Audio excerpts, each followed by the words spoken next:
Ladies and gentlemen, welcome to the Star 6 Media Show. I am one of your hosts, Kyle, and we are gladly bringing you perhaps the greatest game of divisional round weekend with the Dallas Cowboys taking on the San Francisco 49ers. It is going to be a bloodbath. It's going to be physical. Nick Bosa is going to be in the face of Dak Prescott. Micah Parsons, the highest pass rush win rate guy in the league. I believe it's 30%. Nobody gets after the quarterback better than Micah Parsons, but Nick Bosa, he's going to be a factor as well. You got the great offense of Dak Prescott, Tony Pollard, Ezekiel Elliott. You got CeeDee Lamb and Michael Gallup. And don't forget, they just got T.Y. Hilton at the end of the year. The offense is starting to get it together. When the offense is firing, we know what the Cowboys can look like. They're a very dangerous team when the offense is going good. But on the other side of the football, you got the 49ers, who are averaging about 38 points in their last 3 games. They scored 41 against Seattle last week. It looked effortlessly, but Seattle's defense is not the Cowboys' defense. And defense, because your friends aren't on defense. And one thing to mention, has Brock Purdy and the 49ers ever gone against a defense as great as the Cowboys? The answer is probably no.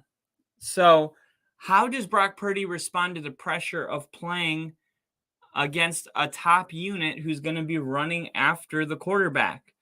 That is to be seen, and kickoff is moments away, and this is going to be a fantastic game. You look at San Francisco as far as defensive ranks. They're number 1 in points. They keep the games low scoring. But they're 21st in pass yards allowed. So you can pass the ball in the 49ers team, but they also have a great ability to stop you in the red zone.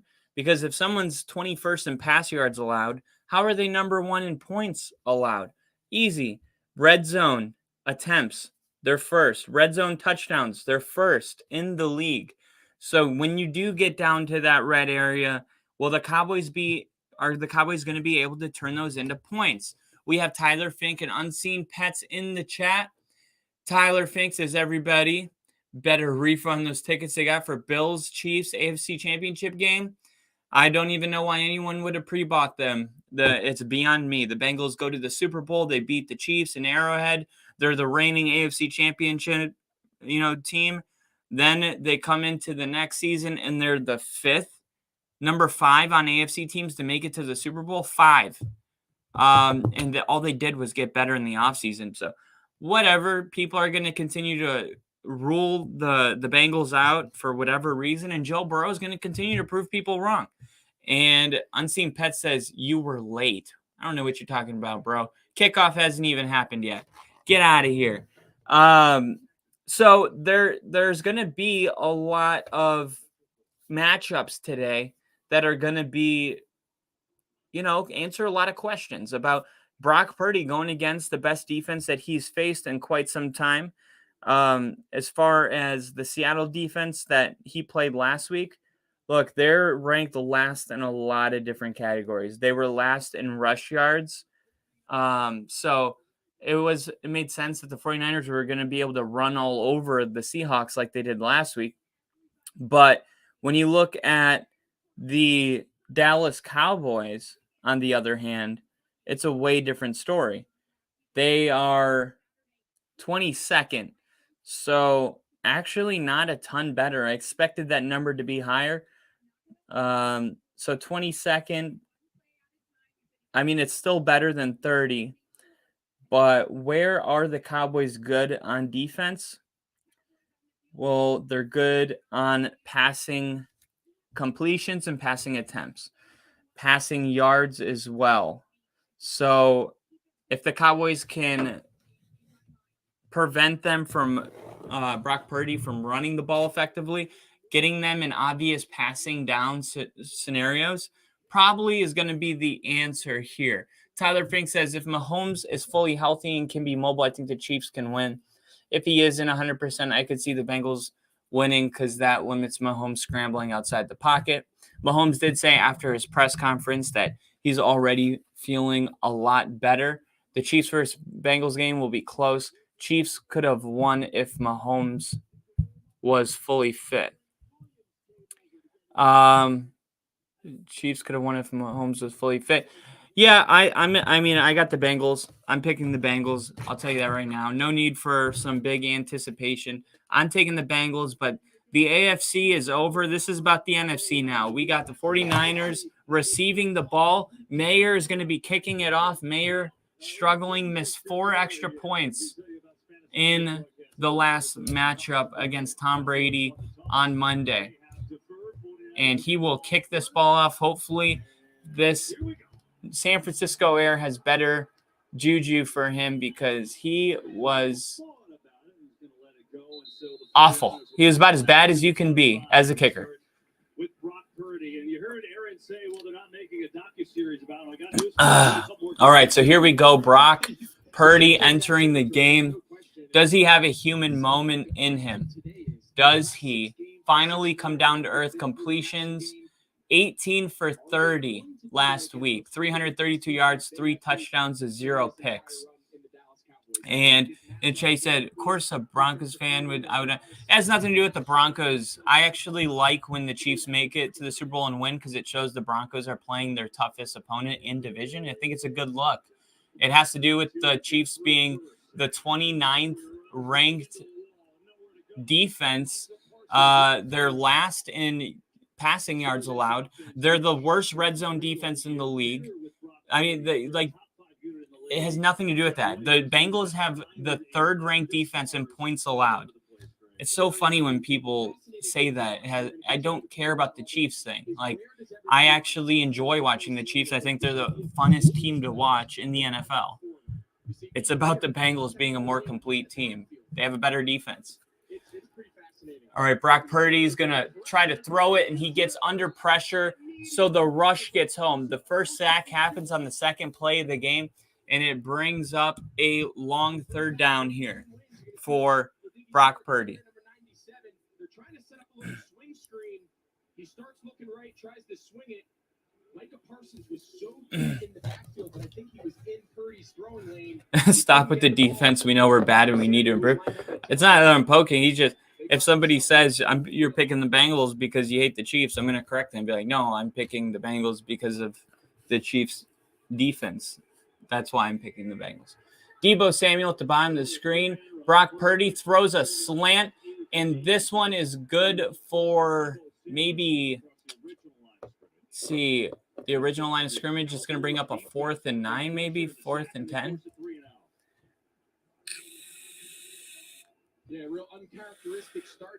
So if we had a good defense, you'd pick the Chiefs. If you had a good defense, I would spend some time thinking about it. How good is a good defense? The Bengals have the number 3 defense right now in points allowed. So if you had number 1 or number 2 defense, I would pick the Chiefs. If you just had a good defense, like top 10, I would stick with the Bengals because I think the Bengals have the best receiving core in the NFL with Tyler Boyd, T. Higgins, and Jamar Chase. But if you had a top 2 defense, like you were like the Niners defense, if you were a really nasty defense, I would pick the Chiefs all day. But that's what the Bengals have. All right, so the roughing the punter doesn't get called. They don't call running into him or any of that. The first play is going to be a pass. Dak Prescott rolling out, avoiding pressure, and that ball gets batted. He throws it intended for CeeDee Lamb, and Gibson Sr. makes a great play on the ball. Let's see what the flag is. They're going to call holding on the Cowboys. So the Cowboys have a great offensive line, and JSC says, who has the second best defense? Well, in points, allowed, the Bills were number 2 and the 49ers were number 1. So the Niners are giving up, I believe, 16.8 points per game, and then the Bills were around 18, but progressively got worse towards the end of the season, where the Bengals got better every week. Pollard's going to hold this one, run it, and pick up about 6 yards, 5 or 6 yards, so to bring up a 2nd and 15. That's the difference. The Bills are the only team. When we went into the divisional round, there were 8 teams remaining. There was only one head coach that had a defensive background, and that was Sean McDermott.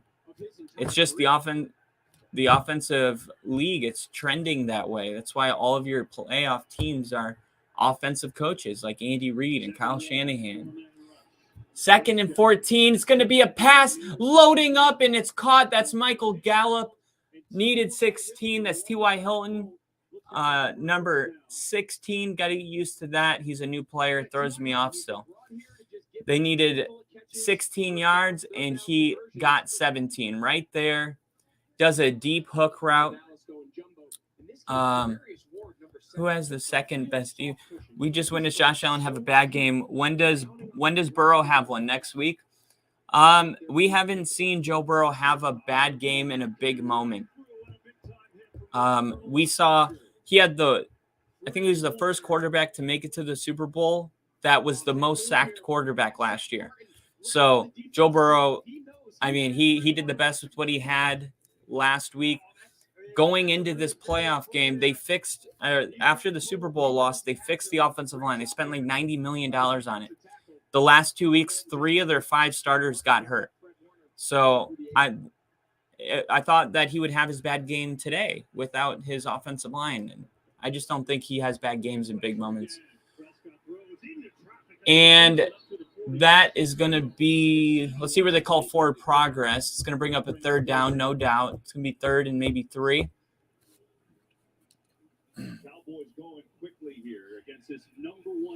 Cowboys going quickly, no huddle, 3rd and 7 against this top-rated 49ers defense. Bosa is going to be rushing after the quarterback here.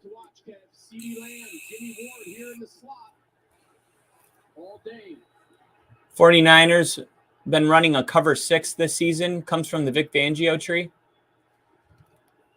Bull rush by Bosa and incomplete, no flags. And here comes the punting unit. So a 1 first down, not a 3 and out. They get 1 first down on their second play, and that will be their only. Running a Tampa 2 defense here. 49ers are a hell of a defensive unit. They have put together a great team. So maybe the Chiefs need to take some of what the Bengals did and invest in our defense. I think that'd be huge. Good kick. And this one will be returned. He catches it at the 5, and then he runs it to the 18-yard line. So I will put a banner up here. Fans are feeling good so far. No score. Dallas 0, San Francisco 0. We may have a defensive match here, but the 49ers, man, when it comes to points, this is what's crazy is they're averaging 38 points a game right now in their last 3 games. They are, let's see where they are in points. Offensively, they're 6, but they didn't get Brock Purdy. They're first in the NFL since Brock Purdy took over in points per game, which is crazy because I wonder if I would love to look at where they were ranked going into the Dolphins game when Jimmy Garoppolo got hurt, because I bet they were ranked about 17. And since they're all the way up to number 6. determination to go where you couldn't before. See, last year with Jimmy Garoppolo as the quarterback the entire season, the 49ers were ranked 13. They built the most off-road capable Honda S. The year before that, they had Jimmy Garoppolo as well, and they were ranked 19th. So between 19 and 15 offensively is where Jimmy Garoppolo had the 49ers in the last 2 seasons. But they made it to the Super Bowl and made it to the NFC Championship game in their last 2 years. Well, how did they do that? They did that with their defense. And now what's scary is that you have this answer at quarterback, and your team is not between 15 and 19 on offense. You're number 1 in the league since Purdy took over 8 weeks ago, averaging almost 38 points a game. It's insane.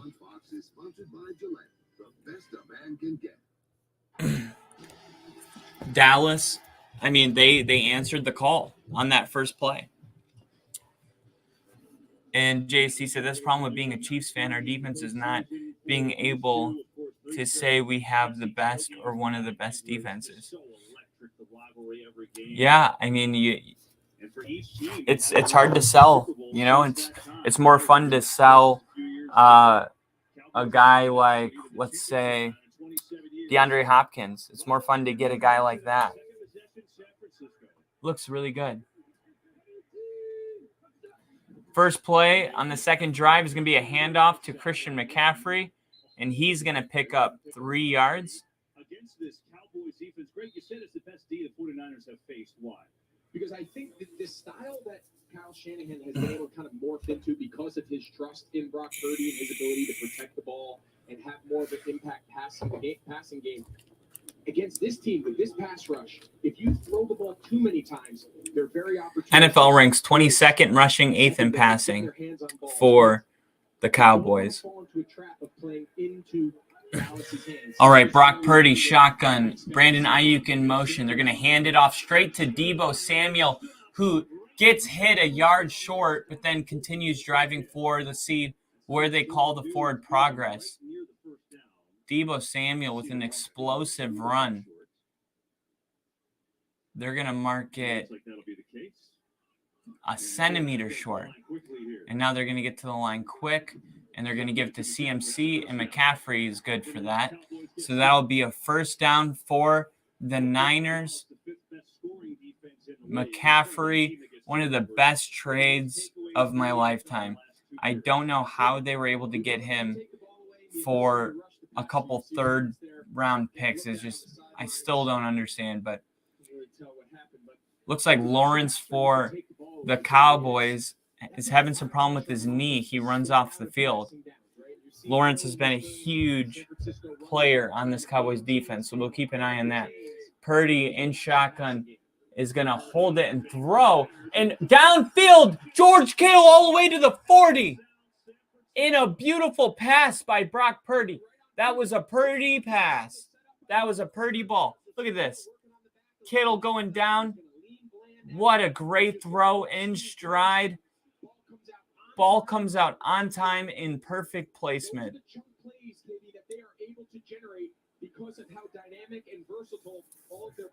All right. Brock Purdy, shotgun formation, 2 for 2 for 43 yards so far. He's going to hand this one off to CMC for a gain of 1. Purdy, weeks 1 through 3, they averaged 23 points a game. Since 35 points a game. Total yards per game, 358. Since him, 404. They're averaging over 400 yards a game. Wow. Inside the hashes, inside the numbers, the middle of the field is where Dallas has to find. All right, second down is going to be a fake. Parsons goes for it. Purdy downfield. Oh, gave Ayuk a chance. I thought Ayuk could have made a better play on the ball. Parsons was running. He bought a couple seconds with the play action, Ayuk running, and then Great job there by Deron Bland, just staying with it. He just kept running. He timed his jump perfectly, and he almost came down with that ball. Purdy knows that ball needs to come out just a count earlier and just bring. if that ball comes out just a second earlier, that's a different play. Lawrence on the sideline in pain. Jack, I saw that holding his knee. Hopefully everything will be all right with him. We'll see what happens. And Steve said, I don't think the injury justifies why the Chiefs would lose to the Bengals, Tyler. They've lost 3 straight to them when Mahomes was healthy for the Chiefs. I just said the same thing, and they all accused me of just hating the Chiefs. It's not true. I love the Chiefs, but I love watching the Chiefs. I don't love the Chiefs, but I love watching them. They're the funnest team to watch, but I have no reason to believe they'll beat the Bengals. So they're going to have to punt the ball now in the middle of their 49er logo from the 50-yard line, and the ball is going to be – oh, what are you doing, 26? It bounced up, and it looked like somebody could have ran in and made a play on the ball, and they just stood there. So 0-0, 7 minutes left in the first, 7 minutes and 1 second to be exact. And here comes Dak Prescott and the Cowboys. No points scored yet in the game. And JST said, who gave McCaffrey away? The Panthers. The Panthers traded McCaffrey for a couple second-day picks. It's pretty mind-blowing. Great job, though, by Kyle Shanahan in acquiring another weapon like CMC. The best teams do that when they know they're in a window. They go get that 1 or 2 players that takes you over the edge. That's how you knew Miami believed they were in a window when they were playing really well with Tua, because they went and got Bradley Chubb. Those are the kind of things that teams in windows do. Kyle Shanahan recognizes he's in a window, goes and gets CMC. Beautiful, beautiful trade. Switch to Verizon. Let's see how these teams are on special teams. $25 a line. And it's guaranteed for 3 years. Brilliant. Well, you would know. I think the bike's probably faster. So, Now is the best time to switch to Verizon for just $25 Dallas a line, Cowboys. guaranteed for 3 years. The Field goal same attempts, number 1. Verizon. So the Cowboys, number 1 in field goal attempts, number 3 in field goals made. Saving you hundreds, even thousands, with inflation. That's more road trips. Opponent's field goal, 12-14. Let's see. Punt return yards, opponent punt return yards. So that's basically how well they can cover the kick.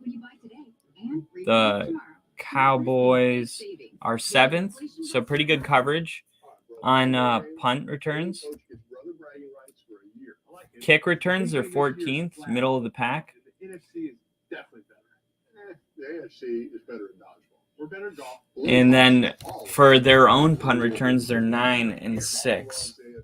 So overall, this is a good special teams.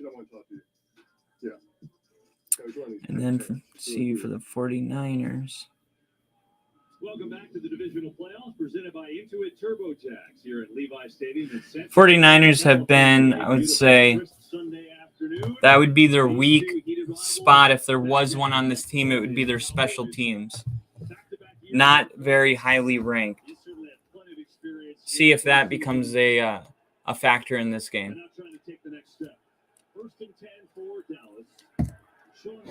First and 10 for Dallas. Under center, it's going to be a handoff. Zeke comes in. It's going to be a 1-yard run. I think Zeke averaged last week against Tampa maybe like 1 or 2 yards a carry. Yeah, the 2 most explosive players on this offense, no question. Tony Pollard, they can use him, of course, in the run game, but he's also pretty valuable in the screen game. You see him here lined up. 2nd down and 9. Prescott in shotgun formation. Pollard is going to motion. It's going to be a straight handoff to him behind the line, and What a play by 54. That was Warner. That was great. So when you run a play like that, you're really counting on your wide receivers to get hands on the linebackers and make some key blocks. And the 49ers are really good at shedding those wide receiver blocks and just hawking to the ball. Here we go. Third down. Prescott throws it. It's picked. There's Dak Prescott's first pick. And it is a beauty. Dak Prescott gets put under some pressure. He's trying to hit Gallup on the sideline on what looked like a 15-yard curl. And he jumped that route. And it looked like Prescott threw that ball way too short for that route. And Prescott, we talked about his turnovers. And here we go. It's already a factor here.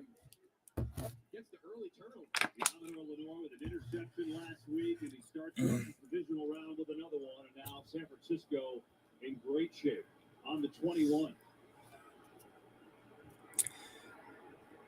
And I'm going to hit some of these comments because I'll say Steve hit the nail on the head. Purdy on first down is going to be sacked, and that's Lawrence. So we had some concerns about Lawrence. We had Dal Sf in the chat saying that Lawrence was on the sideline and in pain, and Lawrence comes back into the game and makes a play. He is able to shed the block off Deebo Samuel. The moment Deebo lets him go, he tries to become a receiver, but Purdy not able to get the ball to him. 19 pressures in the wild card game at Tampa for the Cowboys. So 2nd and 16. McCaffrey lined up. They usually run a slant when he lines up there, and they throw it to him immediately, and McCaffrey gets back to the line of scrimmage.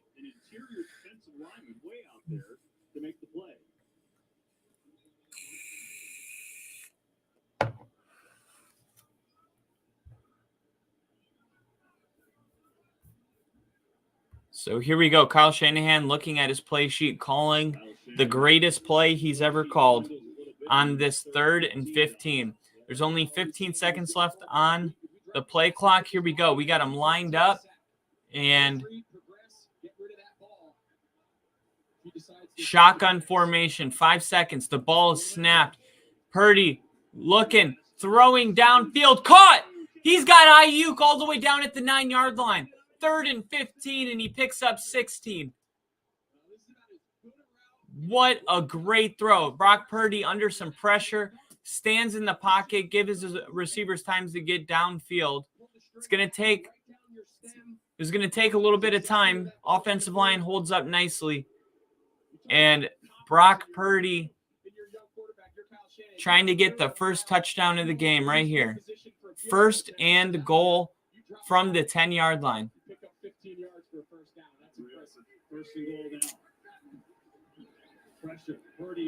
Purdy sidearms it to get it to McCaffrey, and McCaffrey gets 1 yard. Whistles blow. He brought this thing way down. Kind of had no choice. And it was Wakens with the pressure there. So 2nd and goal. Purdy's 5 for 7 with 62 yards. Now you got Carlos Watkins sitting down. He was the one that made that play. Dak Prescott going over some stuff with the QB coach and the tablet after the interception. Prescott didn't throw any picks last week against Tampa, and we said, hey, what about this week?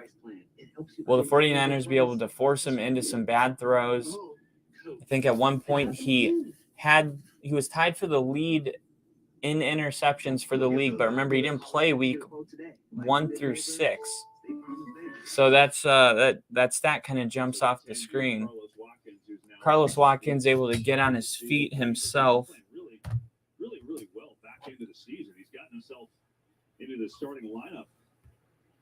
So And an important piece. Limping off to the field. Not a good sign for the Cowboys. That'll bring up second down and goal. So here's second and goal. Brock Purdy trying to get his first touchdown in the divisional round right here. You're not going to want to miss this play.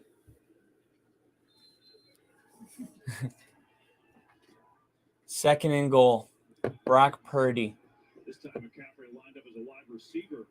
McCaffrey lined up on the bottom of the screen. And it's a draw. And that's a big dude. Yeah. Oh my gosh. We haven't seen a lot of design quarterback draws. Brock Purdy's like, this is the play? This is the play you called after that? Trying to kill me, man. They only want to have to block 5 guys. There was 6 and nowhere for Purdy to go. Here we go. We got Kittle in motion. Purdy shotgun, third and goal from the 8-yard line. Purdy's going to avoid the pressure.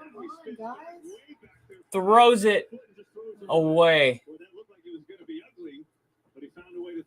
And now they're going to have to kick a field goal. We talked about the Cowboys needing to have a good red zone defense. And there you go. They get him down into the goal line, and a field goal is going to be attempted here. The ex-Bear, Robbie Gold. Jinja in the chat says Brock Hard. Absolutely.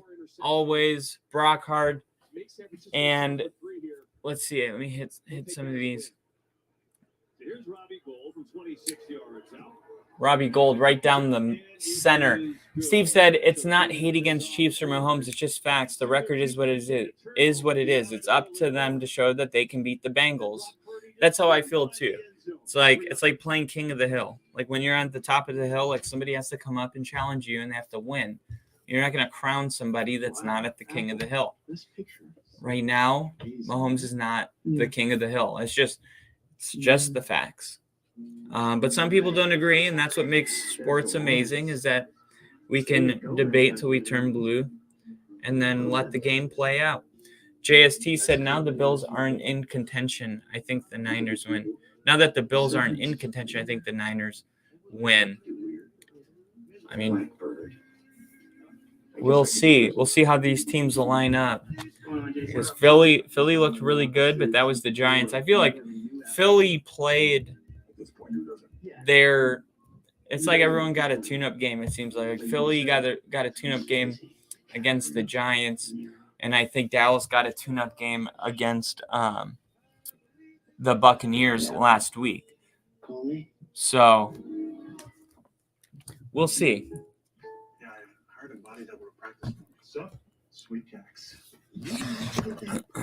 State Farm Personal Price Plan just helps you create an affordable price. Call or click to get a quote today. Like a good neighbor. State Farm is there.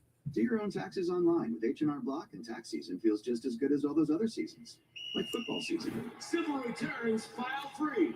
That is just good taxes right there. That is just good taxes right there. In my world, numbers are everything. But my most important stat, my sleep quality. It is vital to my mental, emotional, and physical performance.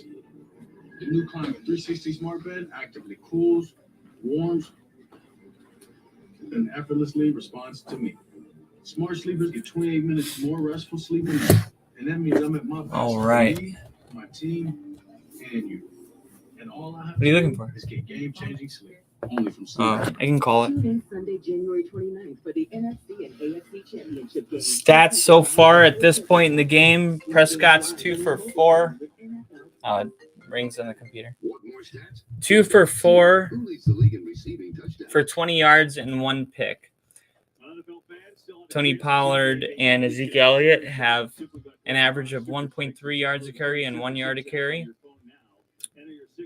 Not much to go off of. Only 1, 2. I think there's only been like 5 plays, so 6 plays. For you to join them. So the 49ers going a 7-play, 13-yard, 3-minute and 37-yard drive. But great defense by the Cowboys. And Turpin is going to return this, and he's been a problem returning kicks all season, and Ward saves a huge return.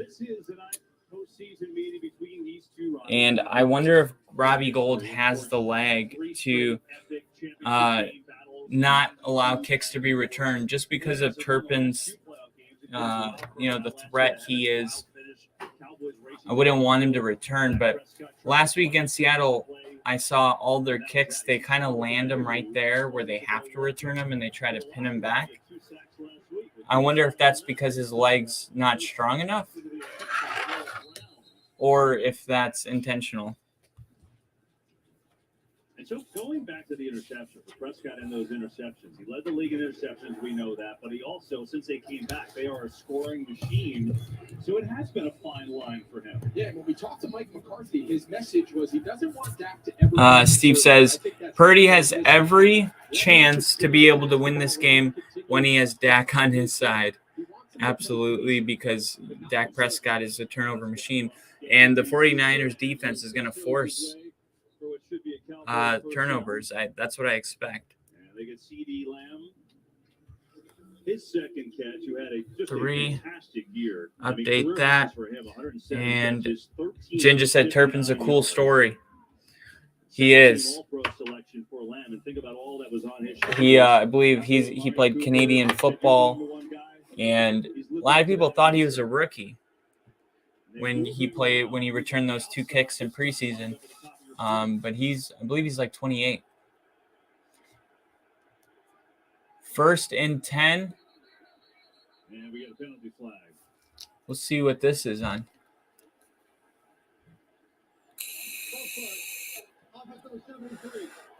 False start, offense number 73. That's 2 penalties on the rookie. He's been great all year. You could tell the way Bosa jumped off the line here. Nick Bosa outside of him, he's trying to get off that line as fast as he can. He's trying to get as much distance between him and the NFL sack leader, most likely defensive. Bosa on the list with Von Miller is my favorite defensive players in the league. It's a tough day. Jumbo formation. They run it to Pollard, who has a little Pollard finds a hole and spins his way for a gain of 10 yards, so it's going to be 2nd and 5. So they make up for the penalty.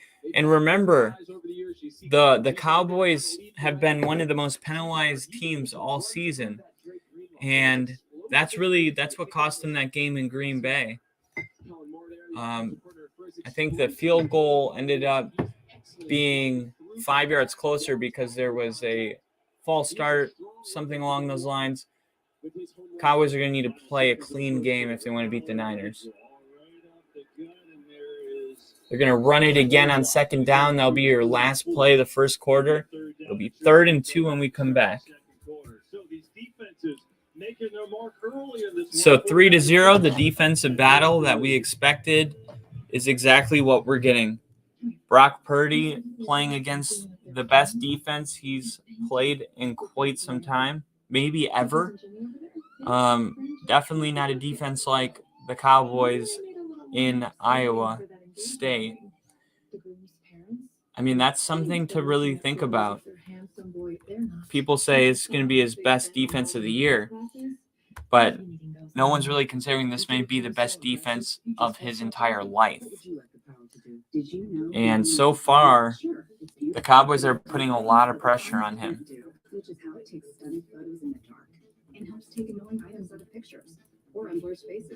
You just look at San Francisco's schedule.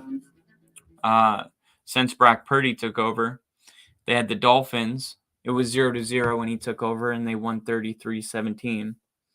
And then he had the Bucks, 7-35. The Seahawks, not a great defense. The Commanders, probably one of their better defenses. One of the top, maybe top 10. Raiders, trash. And then Cardinals, very bad team this year. Then the Seahawks again. So he's really never gone up against like a top defensive unit until now. And this will be a really big test for him. And there will be no doubt about who Brock Purdy is if he's able to put up, let's say 28 points and show that he can handle the pressure, make good throws under pressure. This is kind of the most important game of his life. If he wants to be like the unquestioned starter going into next year, he's going to have to play a good game today. There will be no doubters if he does that.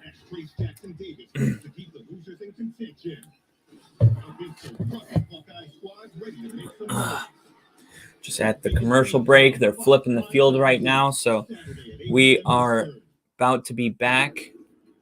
Here we are. Cowboys and 49ers, two teams in the NFC with a lot of history. 9th postseason meeting, tied for most in history. Think about like Terrell Owens in San Francisco and Troy Aikman.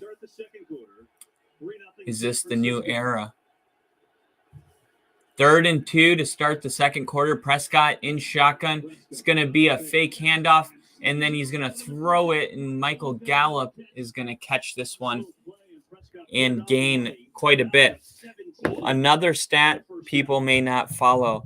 The injury report for teams following matchups against the 49ers is full.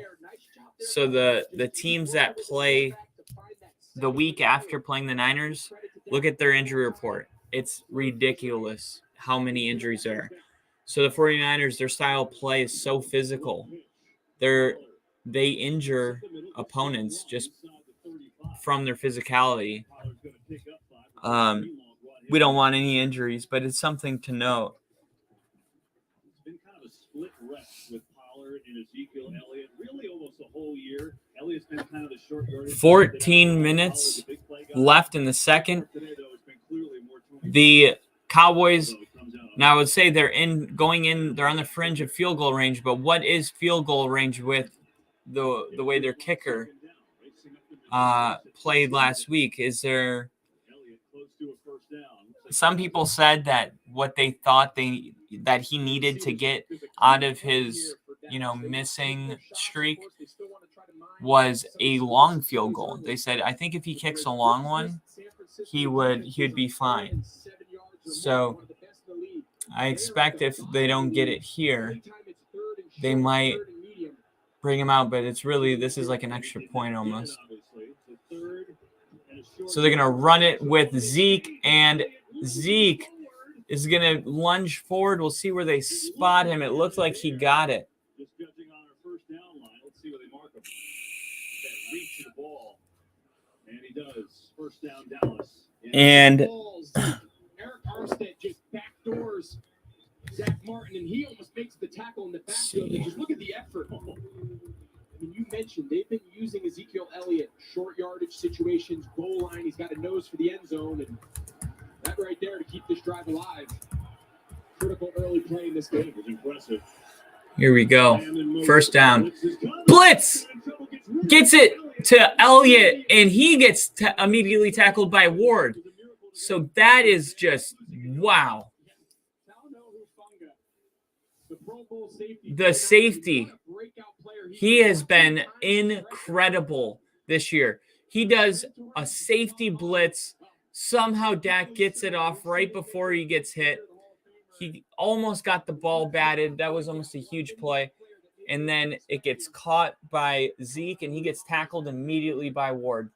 They are playing defense. Here we go.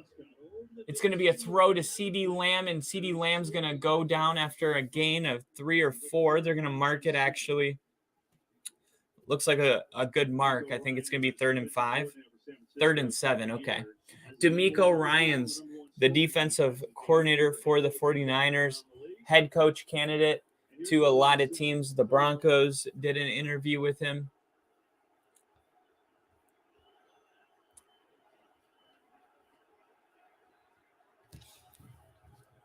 All right, shotgun, 3rd and 7. The crowd making noise.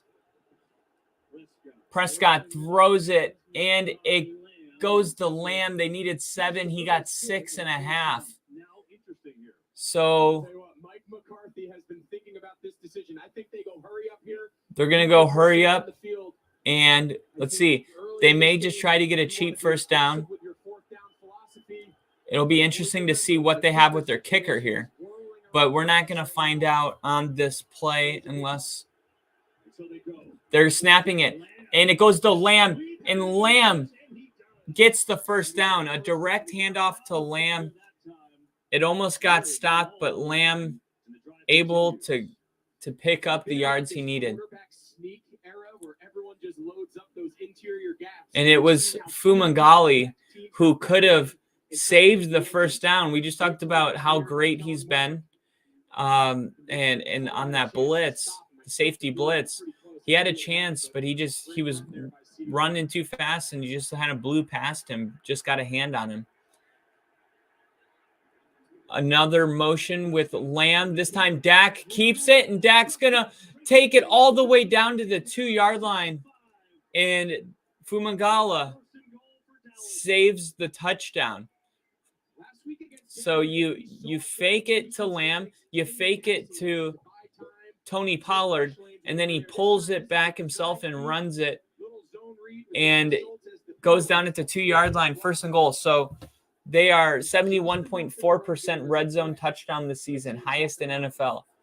So this is an area the Cowboys have found the most success of any team in the NFL, right here in the red zone, scoring a touchdown.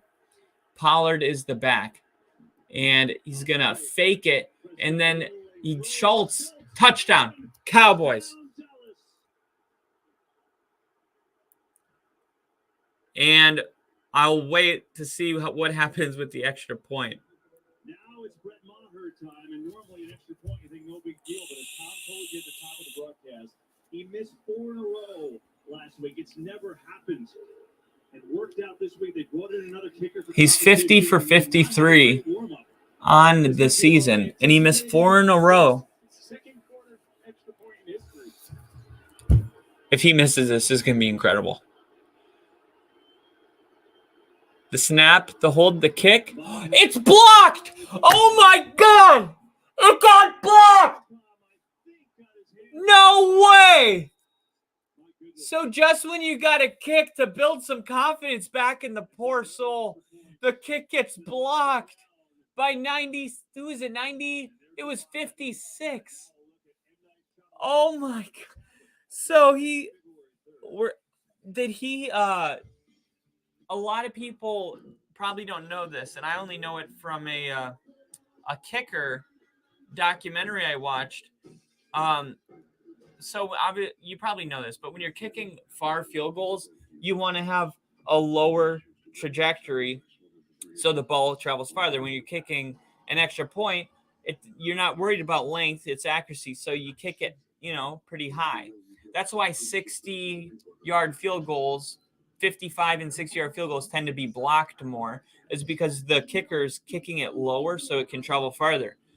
But with an extra point, you don't need to kick it low. So although it seems like, he blocked it, the kicker didn't do anything wrong, I would be interested if they have like a Jay Feely in the booth to take a look at that kick and see if he kicked that ball too low for some reason, or if it was a great play.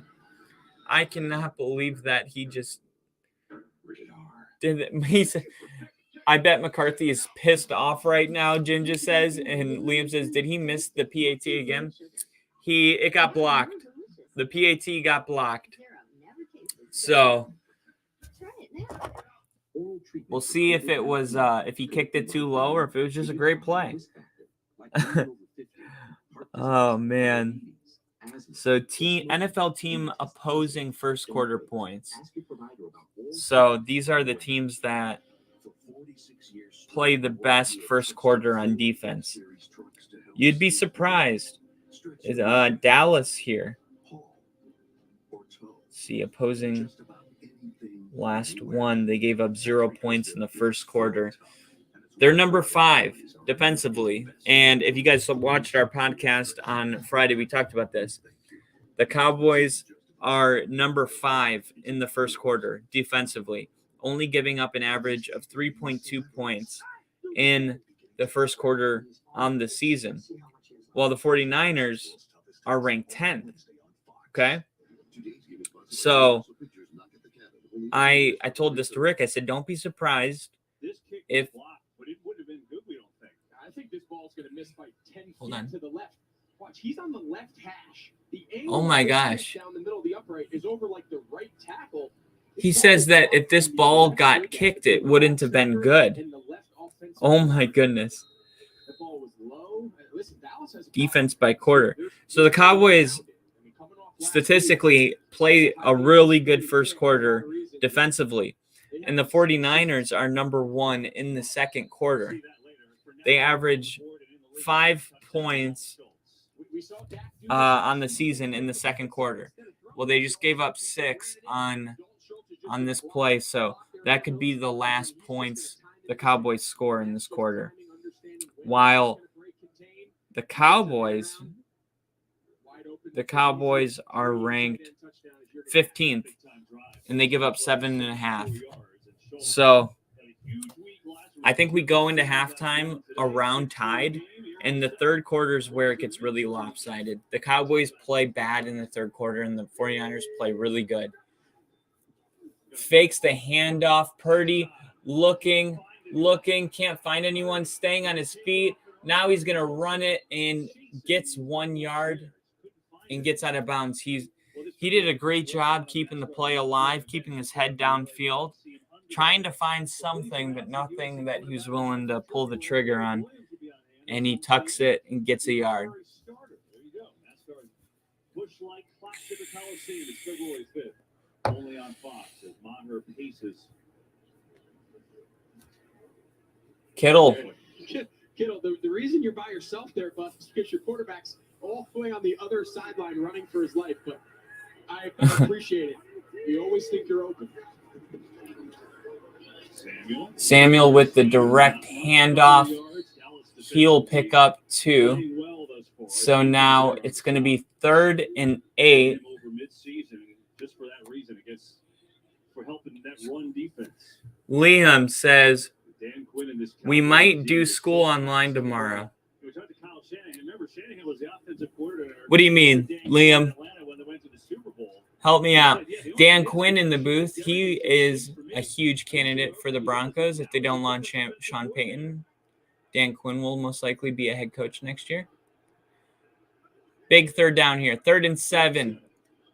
Purdy finds McCaffrey. Great hands on McCaffrey. It's going to see where they spot it. I think he was on the line. That might be a first down. That's a great spot by 59. And there it is, first down. And the fact that McCaffrey held on to this ball is just an amazing catch.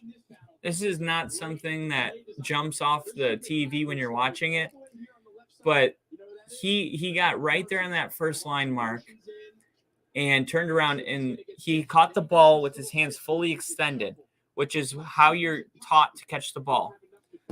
And he took 2 hits immediately, and strong hands held on to it. Mitchell's going to run here for a gain of 1. Purdy is 6 for 9 for 69 yards. I just want to take a picture of that. Ah, damn it. Now he's saying how hard it is. Here it is. Ah. Dang, I missed it again. Oh, I'll get it on.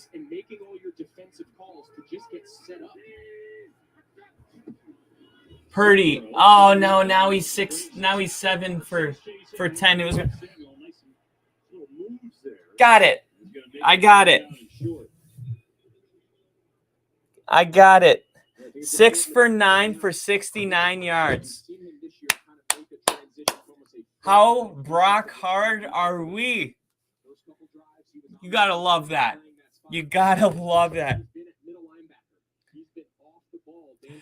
Oh man, that is gold. We're going to need him to play off the ball. You see him again, probably adding to this pass rush. All right, he's gonna hold it here, faked it, and then on a 3rd and 2, he gets a first down, and they'll add 15 on the end of it because Bland, once the whistle blows, continues to throw him, and this will be one of the potentially disqualifying penalties. See Deron Bland here. He's out of bounds and clear, and then it's this.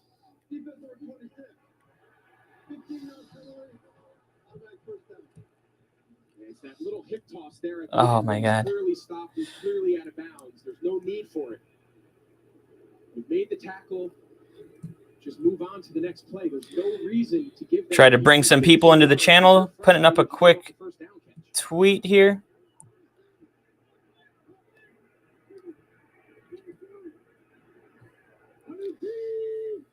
First and 10 is going to be a handoff to Mitchell. He's going to get met immediately. And there's a flag on the play here. That was an aggressive play. Yeah, they're trying to take each other's heads off. He missed the end of the season, the last 3 games with a shoulder kind of neck issue. He had a great game last week. Holding.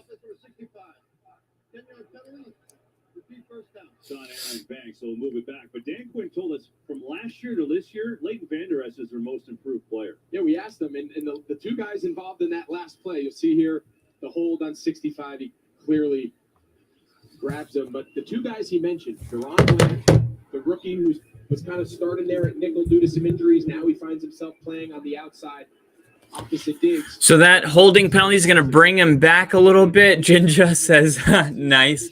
Oh, Liam said we like Zoom because of the snow. Okay, that's good. I just needed a little context. Snow days are the best. All right, 1st and 20. Purdy's going to throw this to Kittle, and Kittle gets 1 yard. So Purdy now 9 for 11, 81 yards. You know Dan Quinn, he's going to have a plan for all these skill players. In this case, and outside leverage defender, see if they update that. So check this out. Dak Prescott's also 9 for 11, but he has 61 yards. So this game is going by really fast. Said it's awesome they have Herbie in the booth calling the game. And they have yeah, I thought they did a great job picking the booth because it's really important to. Oh, he's 9 for 12 now.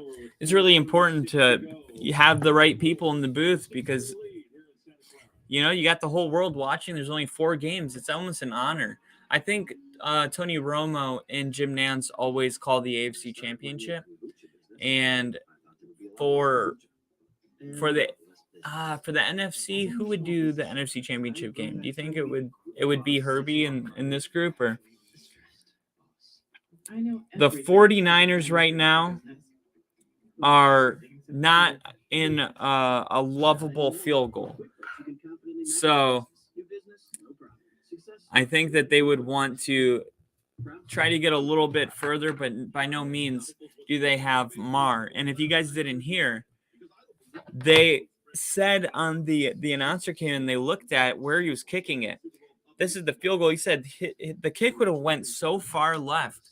It may be a blessing that it was blocked because maybe that's something he knows too in his head. He's like, oh man, if that kick would have left my foot cleanly, that would have been a miss. And now he gets to go out maybe and he doesn't have to carry that with him. All of that, you know, the way he feels about last week. Maybe he goes out there and has a redemption kick and it goes good. Versus if he missed that kick, maybe, you know, his confidence is just totally gone forever. It could have been the last saving grace. This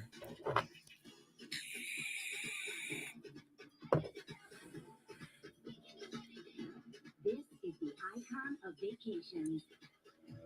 Icon of the seas, arriving 2024.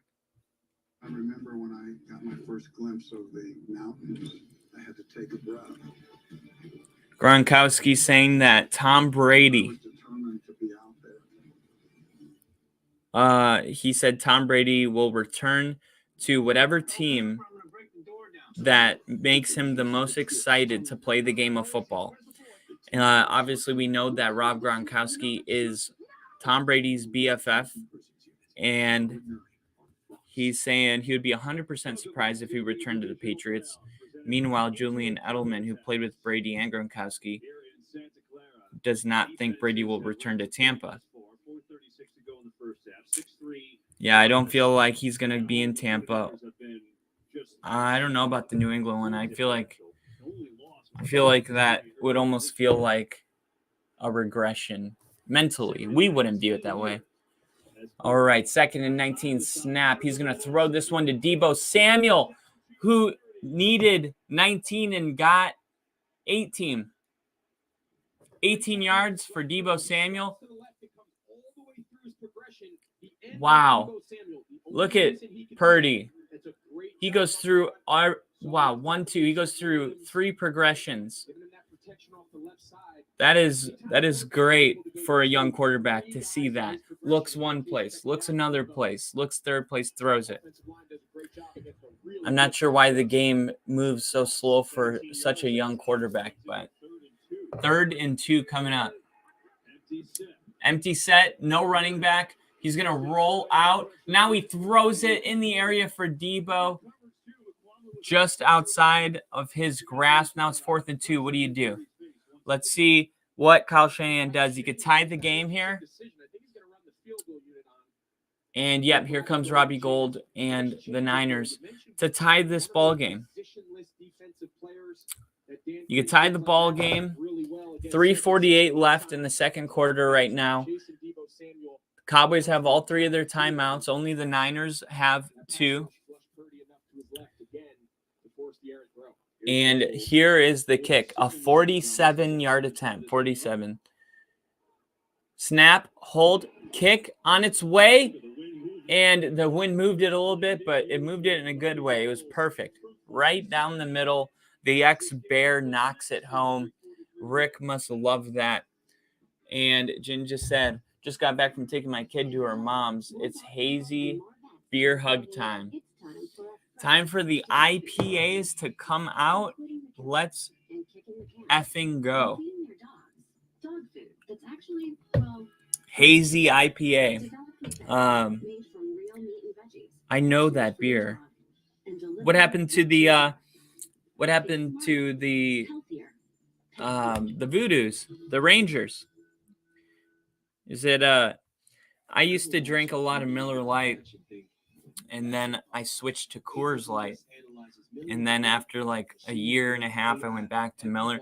So like I know what it's like every year and a half. You just kind of want something new.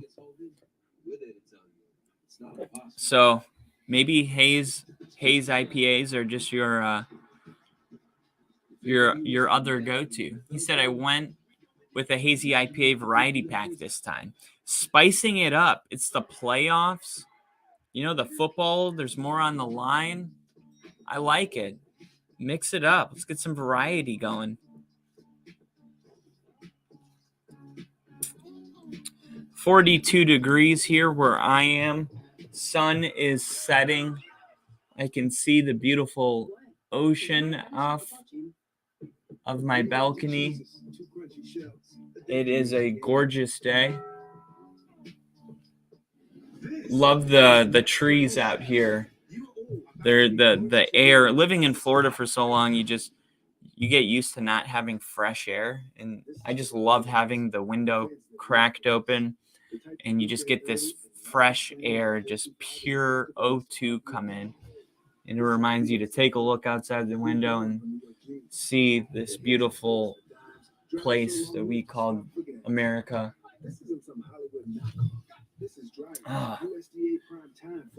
Been to a lot of countries now. We live in a really beautiful one. I do want to go to Polynesian. Ballis? Bally's? Bali. Bali. I want to go to Bali. That place looks freaking beautiful. And I'm only talking about this because we're at a commercial break, but we're back now. 3:43 left in the second. Does Dak Prescott take his team down and do what Purdy did? He was on a 10-play, 46-yard drive. Took 5 minutes and 42 seconds off the clock. Here's a directional kick. Turpin's going to be able to return this one. And this is what I said I was worried about. You have got to stop kicking him the ball.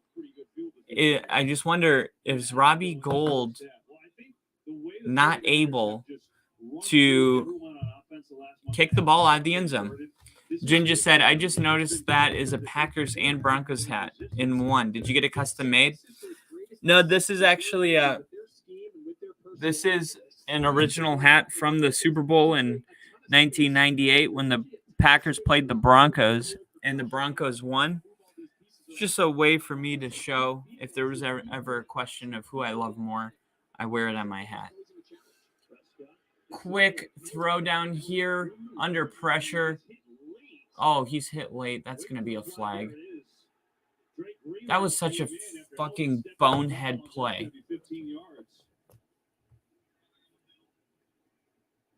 What are you doing, dude? Look at this. He's out of bounds, and you decide to lower your shoulder into him?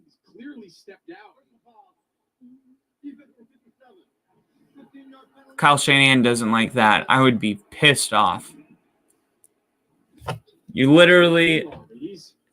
He's had an incredible year. He kind of gets lost a little bit playing next to Fred Warner, the all-everything Mike linebacker, but... Now you got the Cowboys in 49er territory because of a penalty. To give a free 15 yards now, both teams have done it. Just put yourself in a bad spot. Prescott under center here. He's going to hand this one off to Zeke, and Zeke is going to gain 3 yards, and we're going to go under 3 minutes by the time this ball is snapped. His defenses are playing so well. Nico Ryan and the 49ers, number one all year long, but the Cowboys obviously 5 in scoring defense. Under 3 to go. Shotgun formation. He's got Zeke and Pollard. Now Pollard's going to run out for a swing, and he throws him the ball, and he can't hang on to it. He had a linebacker running with a full head of steam towards him. Mayer is starting to warm up. What do you do, guys? I mean, do you even attempt a kick? If it's a 50-yard field goal, do you even attempt it? Or do you just know that you're in 4-down territory because of the kicker? And thank you, Jinja. Loving the hat. They're going to call timeout here. Prescott calls timeout with the play clock down to 1. Rihanna returns at the Apple Music Super Bowl 57 halftime. Rihanna returning to the halftime show. What I don't look forward to is your singing. You were singing Rihanna in the car on the way back from dinner on Friday night, and I don't want to hear it again. You saw Stephen A. I don't know if you guys saw Stephen A. Steve says, I say 4-down territory. I agree, but I also think you got to let him try one. I feel like you got to let him try one. Because all the kickers were saying last week that they think if he kicked a far field goal, it would actually help him instead of those extra point. We'll see. We'll see what they do here. It's 3rd and 7. It may not even be a factor. 49ers look like they're showing blitz. Shotgun, quick throw to Pollard. 57 makes a big play. The same guy that had the late hit.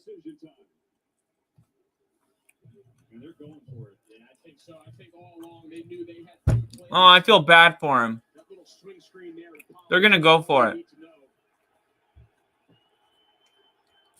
He looks so sad on the sideline. They may just try to make him jump off sides. You got the 2-minute warning, so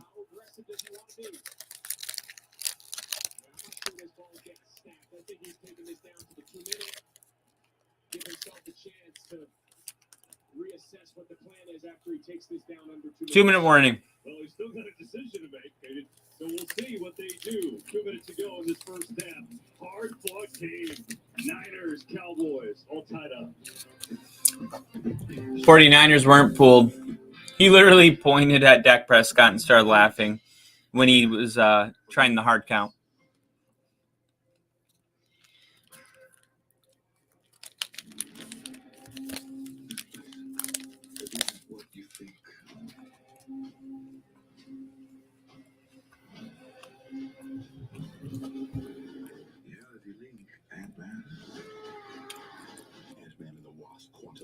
Experience it in 3D February 17th. Get tickets now. Jen just said, I remember sleeping on the floor listening to that game when I was like 7. My dad was rooting for Denver. I don't think he liked Favre. I remember watching that game. I was actually at my grandpa's house. It's one of my earliest memories.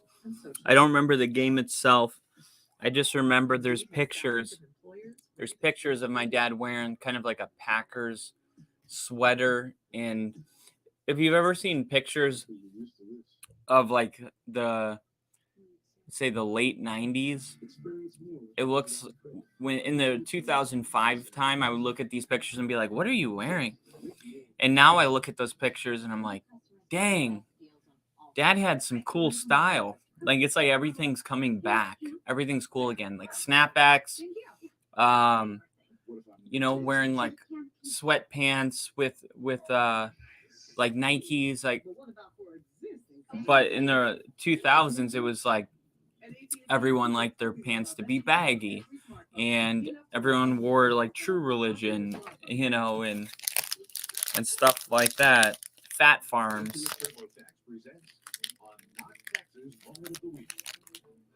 It's just cool to see, how things come full circle. Followed blocks by George Kittle and Brandon Ayuk on a 74-yard touchdown. A play made possible by thinking about football and not taxes. Come to TurboTax and don't do your taxes. Meet with an expert who'll do them for you so you can do more football. Big decision, Mike McCarthy, with the struggles of Brett Maher. Missed 4 extra points last week. He had one blocked earlier, but we didn't think it was going to go in anyway. This is a field goal spot normally. So here we go. We're back, and they're still going to go for it. They're huddled up on 4th and 3. 2-minute warning is over. This is really happening here. You got Pollard lined up with a linebacker, Lamb in motion coming to the bottom of the screen. And the ball is going to be snapped here. Pressure coming. Prescott coming up. Nobody there, and he slides all the way down to the 15. Wow.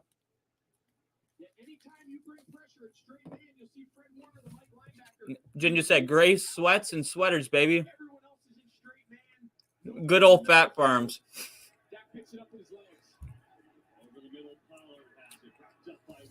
Pollard takes this catch into the red zone. The big puffy starter jackets.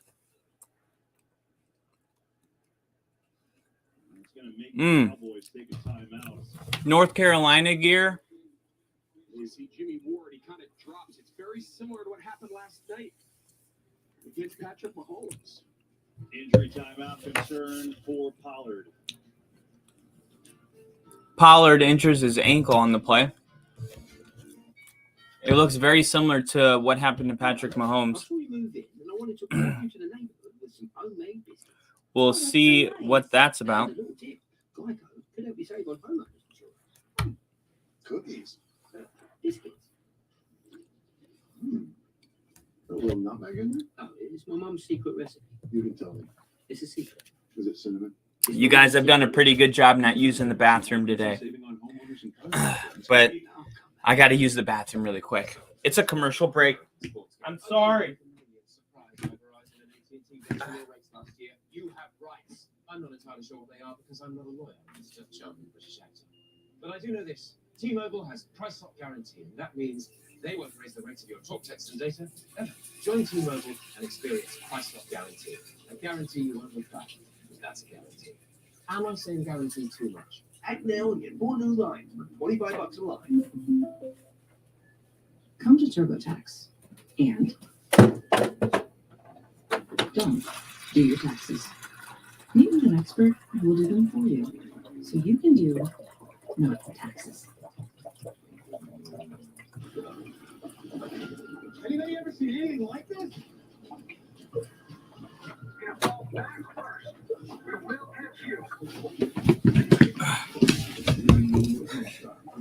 All right. Didn't miss anything. When it comes to protecting the world's cuddliest creatures, We just had a 911 on a bear. Oh, Ginger. Story time. He said, I remember getting into a fight because a kid fouled me and made me bleed all over my New Carolina jacket. His mom ended up getting the stains out, and we drank hot chocolate and played Clue. It's crazy how a fight with someone when you're a kid makes you better friends most of the time. That is crazy.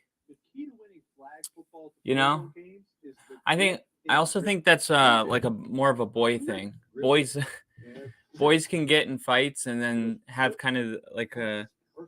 I'm not saying girls can't do this, but I've not met a lot of girls that get in fights and respect each other more on the other side of it.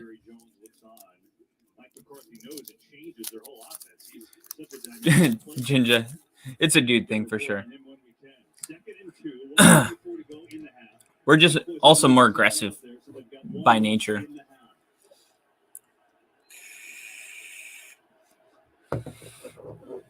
All right, 2nd and 2. Dak intercepted. It's picked off. It's Warner. Woo! Warner with the huge pick for the Niners. They don't go and kick the field goal. They don't trust the kicker. They say, no, we're going to go for it. They get the 4th down. They're moving down the field. They're into the red zone. And, oh, man, he tries to throw it to CeeDee Lamb, and Ward makes a play on the ball. The ball gets tipped, and Warner, the linebacker, comes down with it. And the 49ers take it the other way. What a turn of events in this game. That is what we call gap. Game-altering plays. That one hurts. Dak Prescott, 2 interceptions in the first half. The difference in this game, I would say at this point, is turnovers. Because you got Dak Prescott 12 for 16 and 81 yards. And Brock Purdy 10 for 14, 98 yards. 0 touchdowns, 0 picks. Deebo Samuel is averaging 3.5 yards a carry. We'll see if they try and get him more involved. But Christian McCaffrey, 4 carries, 7 yards, averaging 1.8 yards. They've done a good job shutting down a running offense that was running for 180 yards per game. That's insane. The young family decided to flee. They were scared. Took the words right out of my mouth. Like you, almost like you respect them more.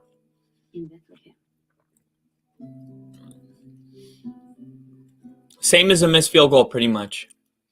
Yeah, but it's Dak Prescott, man. He's got these turnover issues.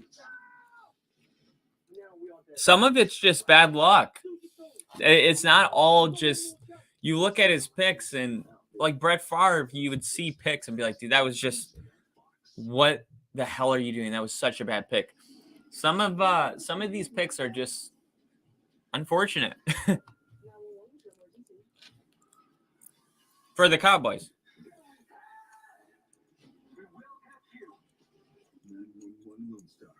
This Tuesday on Fox.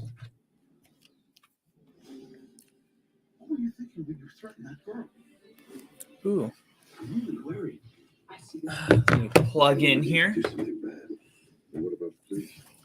You will fix this, I promise. The series premiere of The Accused tonight after the game on Fox.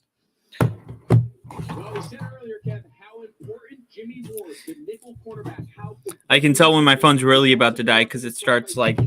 Nickel zone, it's cover 2, and his eyes are just on Dak Prescott. Dak never sees him.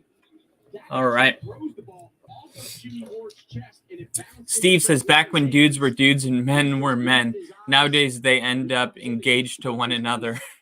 Nickel corner stop, that back-breaking route by CeeDee Lamb, and talk about changing the complexity of this first half. I don't want to get shut down, Steve. That's a trap.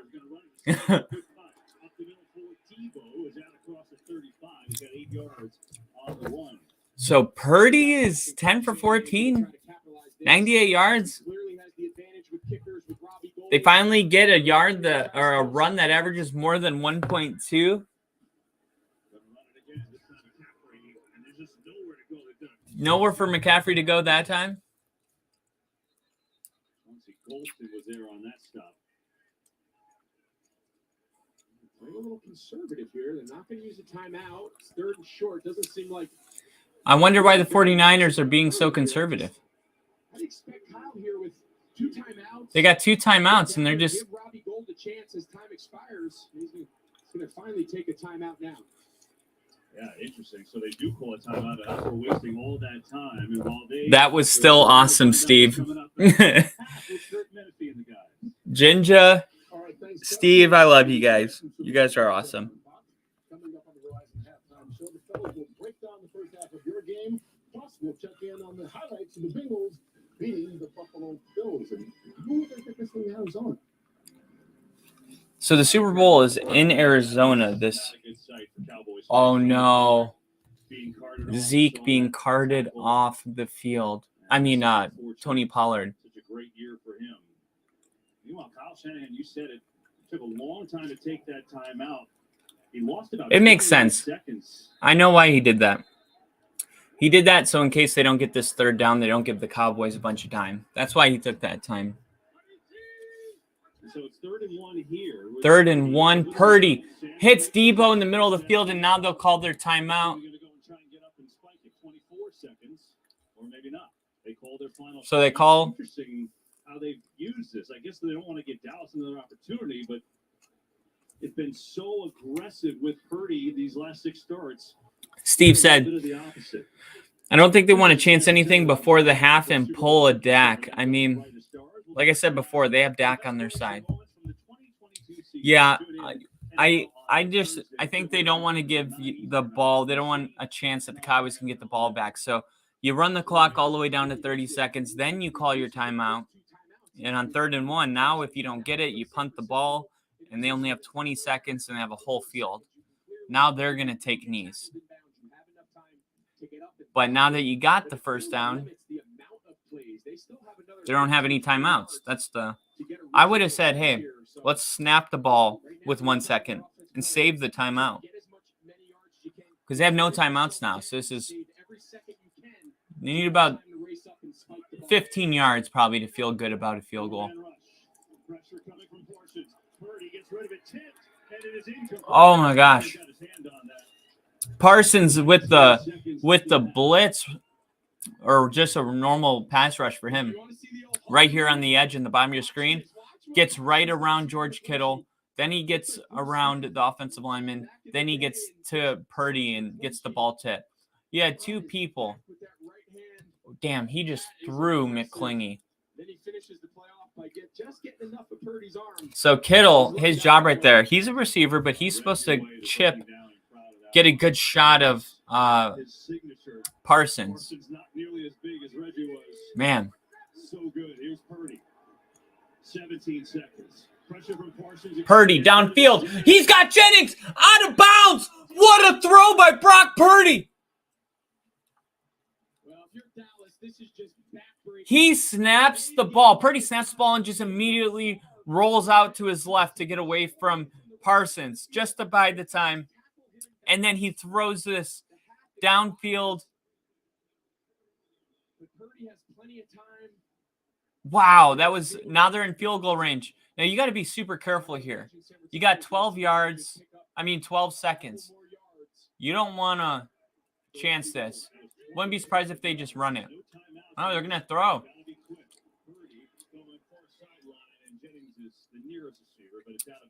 throws this one away, and now Yeah, right now, San Francisco's just playing a little game with the clock. They want to make sure that this field goal attempt is the last play of the half. If someone pops. I mean, what's his long on the season? Just hold the ball, throw the ball out of bounds, bring on Robbie Gould, and just ensure that that field goal is the final play before you go into the half. Robbie Gould is good from 53 yards in warm-ups. This is a 51-yarder as it stands right now, but 7 seconds left. Wow, 7 seconds. They're going to play another snap. Purdy's got to get rid of it here. 4 seconds left. Throws it out of bounds. Oh, my gosh. 1 second. Purdy. Whoa. He almost held it too long. Young quarterback almost creeping in. Now, just so everyone knows at home, the clock does not stop until the ball hits the ground out of bounds. He's holding the ball 7, 6, 5, 4. He finally throws it at 3 seconds and at 1 second. Just throw that thing in the bleachers to the left and be done with it. He panicked. Fortunate for him, there's still 1 second. Here we go. Yeah, they'll get a field goal try out of it. 50-yard field goal. Robbie Gould, think about it. Why not? You see, he didn't even try the practice one. Well, that was a really weird last drive, but if Gould gets a field goal out of it, they'll take it. You're Kyle Shanahan. No question. Steve said Pollard is a huge loss, especially if they win this game. I don't know. You see Robbie Gould doing Yeah. warm-up. Man, Pollard is playing. He's better than Zeke this year. You forget he started 6 games. He's still new to this. Yeah, you see him kind of roll his eyes. Whatever Shanahan said to him, he just went, "Oh yeah, you're right. You're right." But listen, that's how you learn. You know, you can play in as many college games as you want. You got to remember, he's only had 6 starts in the NFL. I mean, he's a baby in regards to his experience. We forget that because of how well he's played. But so many of these situations that play out are the first time he's ever experienced it. So here we go. Dallas got one blocked earlier. This is going to be a 50-yard attempt for the veteran, Robbie Gould. And the kick is on its way, and it's good! Robbie Gould to take the lead. And we had Brock Purdy at 1 point, 6 for 9 for 69 yards. And we're going to go to half 6-9. A lot of 69 going on today. We're Brock hard. We are so hyped for Brock Purdy and the Niners.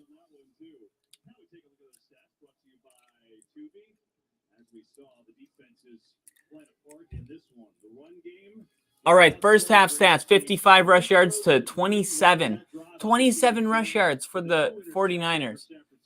They've done better in the pass game, 114 yards to 81, but 2 turnovers and a missed field goal. See if the 49ers can come out and put something better on the field as far as running the football. Let's see. I love Herb's commentary. He's awesome. I agree. Steve said, you got to feel good going into the half with the lead.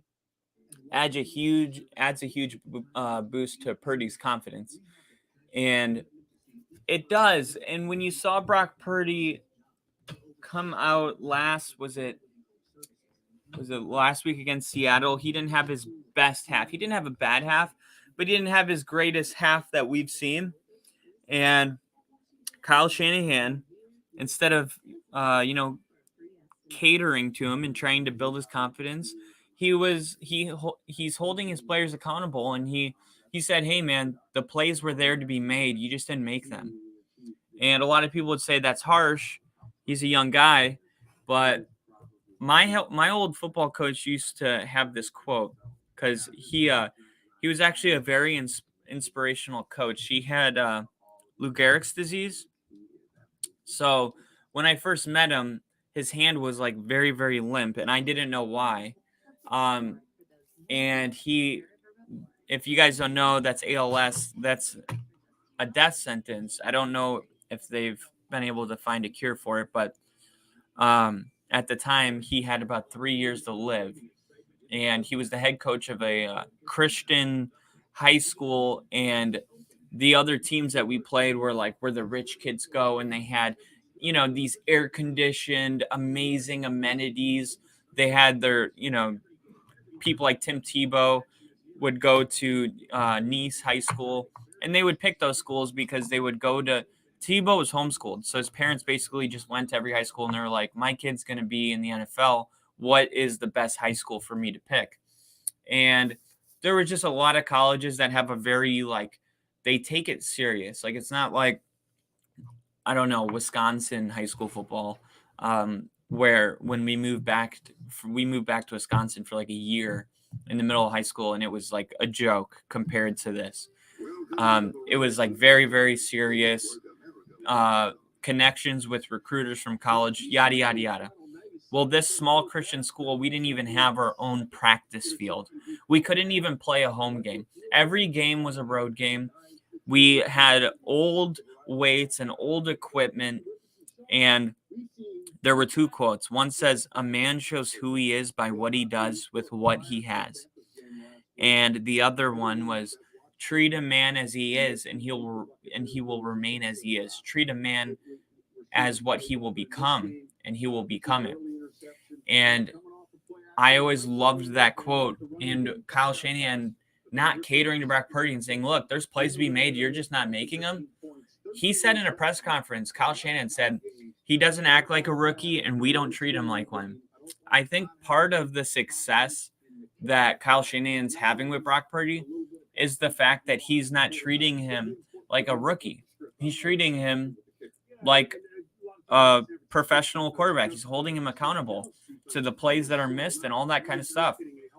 And because of that, I think Brock Purdy is really believing in himself. It's easy to believe in yourself when other people, especially people like Kyle Shanahan, who have been around the league for a long time, when they believe in you and you get their vote of confidence, sometimes that's all it takes. Look at Alex Smith before Jim Harbaugh showed up. Look at how he was literally being questioned if he was a bust or not until Jim showed up. And Alex Smith goes into a lot of detail about what Jim did for him. And the best coaches, they can do that for their quarterbacks. So no doubt Kyle Shanahan's going to go into this half and he's going to be probably hard on a lot of players and Brock Purdy, but I think that's kind of the style that is working for him up to this point.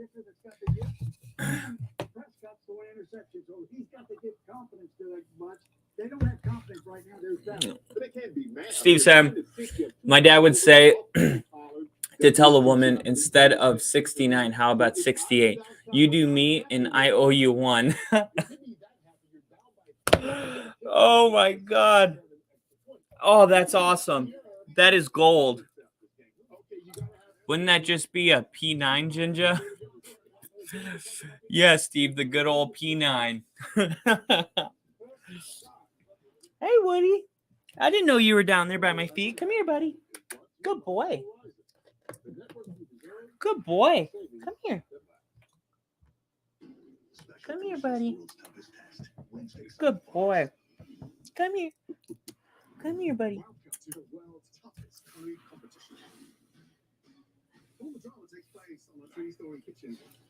Oh.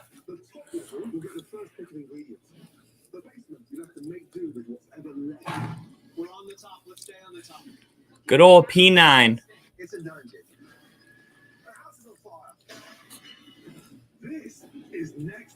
It is kind of sad that the Bills season ended today.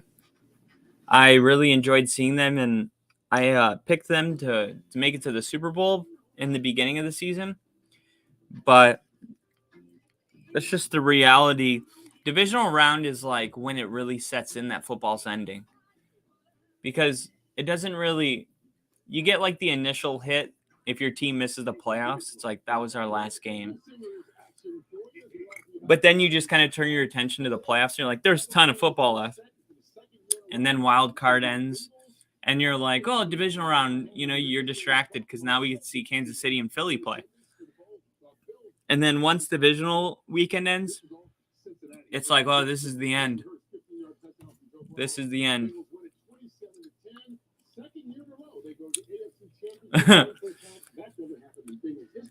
Steve said he's beautiful, Kyle, and that he loves animals. That is awesome, Steve. Animals are the best. These little guys. He was just by my feet. He just wanted to be held. He just wanted to be held and loved. But so much greatness happens when he's outside of the pocket. If he's limited and you can't move, it'll be hard. He's such a good boy. He's been healthy before, and they've lost 3 times in a row. So with him being injured, that's going to be tough. Now, you watch this game today. The Bengals took this game personally. Joe Mixon was upset because the NFL sold tickets to the neutral site game in Atlanta. After the game, my man, the quarterback, he's like, "Go get your refund." Cincinnati is taking it personally, and this is a team that I thought had the Super Go Bowl. get your refund, Michael Strahan said, They look like, because, in my opinion, the best team in the AFC. wow. And that game will be in Kansas City. Michael Strahan saying the Bengals took it personally that there were so many tickets being sold for Buffalo, Kansas City.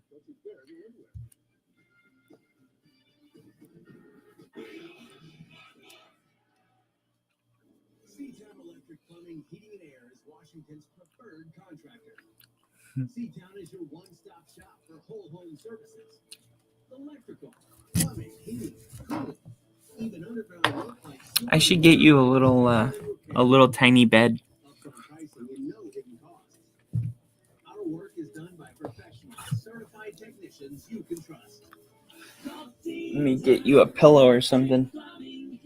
Here you go, buddy. At Hazelwood Chevy Buick GMC, we focus on the things that count. That's why our local families have trusted us to find the right vehicle for over 60 Here you go. Hazelwood Chevy Buick GMC, home of the lifetime warranty. Get comfy.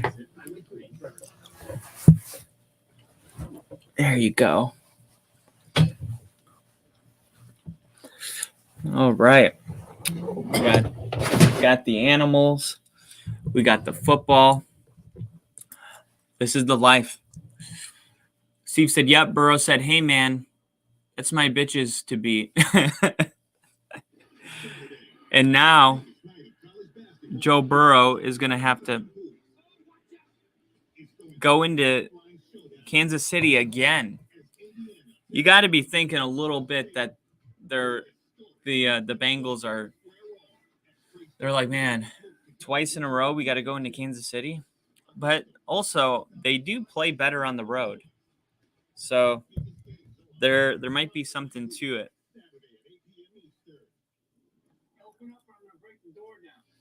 Missing persons unit is the #1 new drama of the year. And tomorrow. We know one thing, we've got nothing. Stats. We got ahead. It's a case Very close in total yards. The Cowboys have 136 total yards to the 49ers 141. Average yards per play. The Cowboys are averaging 5, and the 49ers are averaging 4. So that's really close too.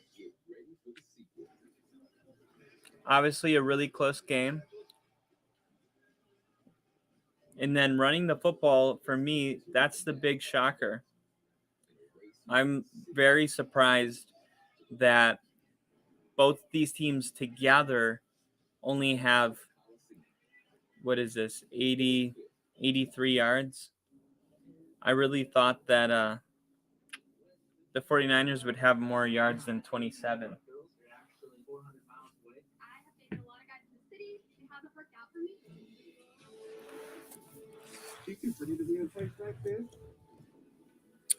Jinja. So I was born in Milwaukee.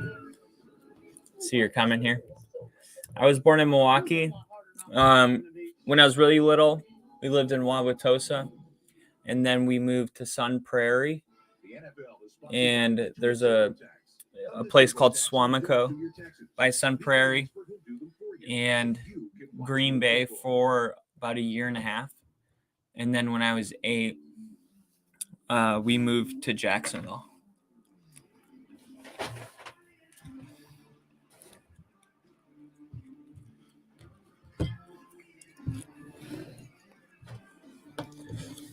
But I go back. Actually, I try to go back once a year to Wisconsin. I got a lot of family there. I went back last year for the holidays.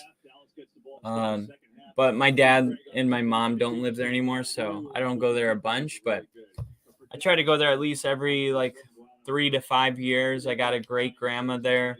I got a great uncle there. One of the best guys I've ever met in my life. Just such a great person, Uncle Bob. And then his brother, technically all of his siblings are my uncles too, but me and Uncle Bob are close. And then there's Uncle Jim and Uncle Doug. So Bob, Jim, and Doug. And that's pretty much the only people I really go see. Grandma Judy. Yeah, we'll see what happens. A 9-6 game. Grandma Susie. Get set for the third quarter. More on the Cowboys as we go downstairs to Tom. Well, Kev, we begin with an injury update. Tony Pollard, as we saw. Tony Pollard update. Will not return to this game. Ooh, he'll not return. High ankle sprain. Asking Mike McCarthy coming out of the field.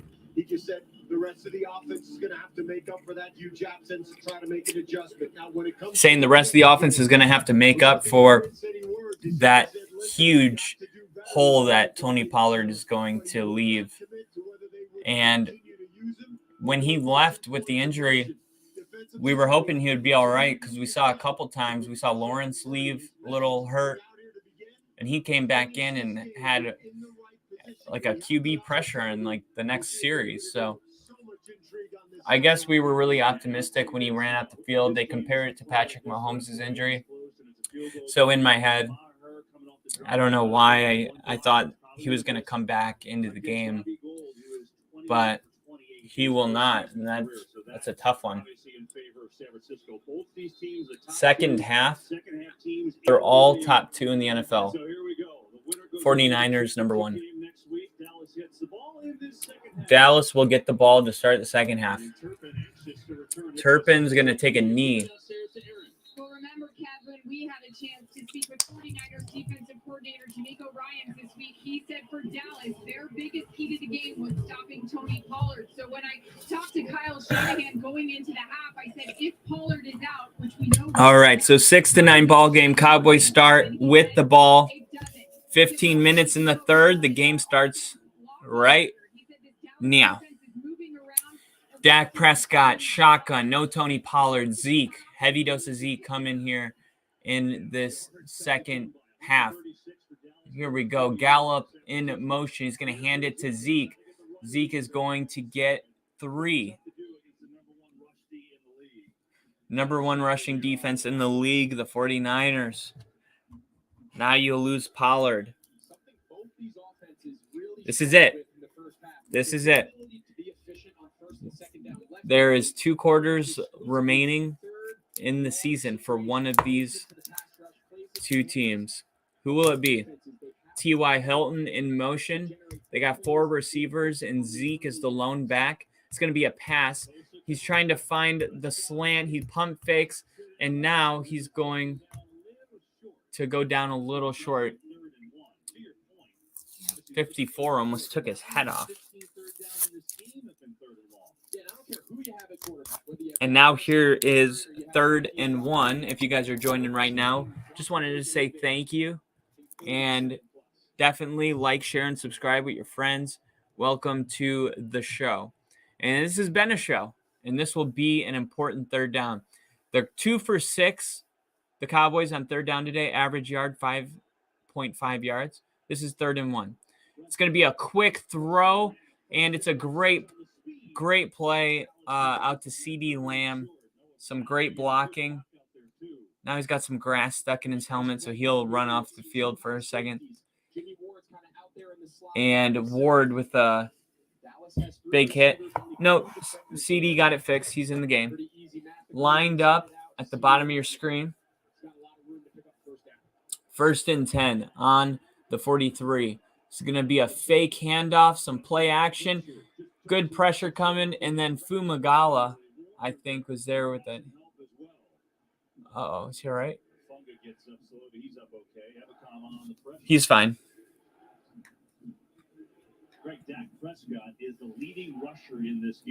Dak Prescott's the leading rusher in this game. You name it. He took a shot here from Ebicon. Remember, he missed time. 2nd and 8. 12 minutes and 40 seconds. 2 minutes and 20 seconds so far on this drive. 2nd and 8 with Zeke in the backfield. 3 receivers. He's going to do a little option here and get it to Elliott, and Elliott's going to pick up 3. So here comes a 3rd and 5. 3rd and 5. Prescott with 2 interceptions. If he throws another pick and the Cowboys lose, I can't wait to see the overreactions.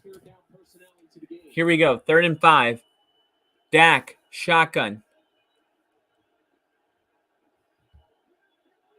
Changing the play on the line. And the ball is snapped. He's looking. He throws it. Oh, it's a bad ball. He threw a bad ball. He had Zeke on the flats. If he could have got him the ball in a quick way, maybe Zeke could have made a move for the first. But he throws a really high, wobbly pass. Zeke able to not even catch that. Looks like Mike McCarthy's wondering, like, why.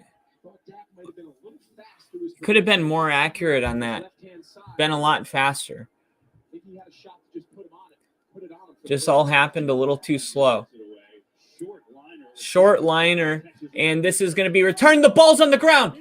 And, oh, my God, it looks like Dallas has it. Looks like Dallas recovered it. Who's going to come out with it? Kelvin Joseph punched it away.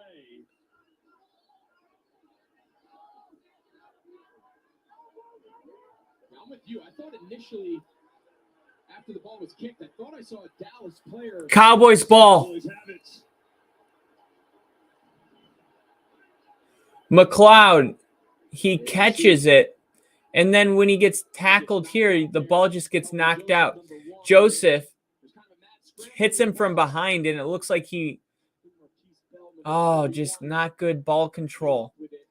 What is that piece of string? It looks like gum. What the hell is he in his hand? Turnover for the 49ers comes on special teams. John Fossil fired up.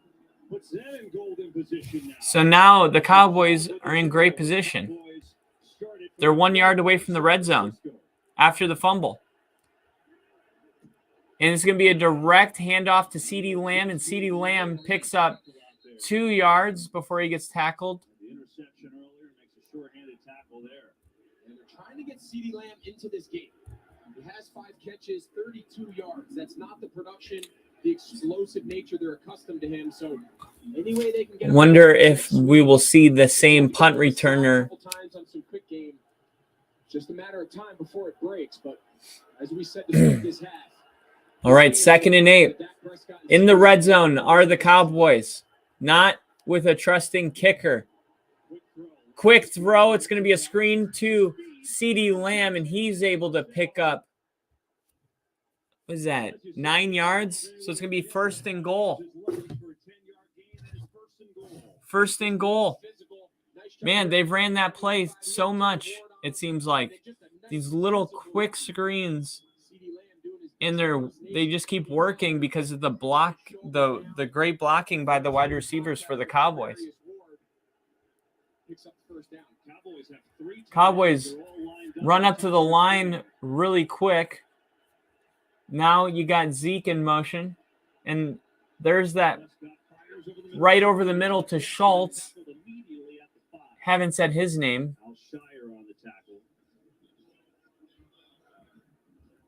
Dallas doing that formation. They do 3 tight ends a lot, and they've used it a lot. But Peyton Hendershot hurt in practice. 2nd and goal. 10 minutes, 10 seconds in the 3rd. Especially down here, 2nd and goal. Cowboys threatening to take the lead here after the special teams fumble.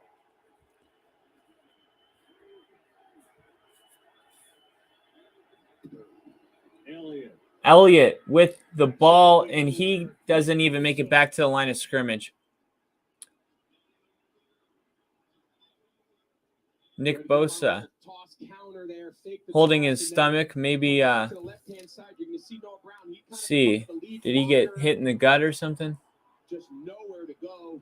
Tyron Smith, the right tackle, gets beat. Just tired. Again, Nick Bosa's tired.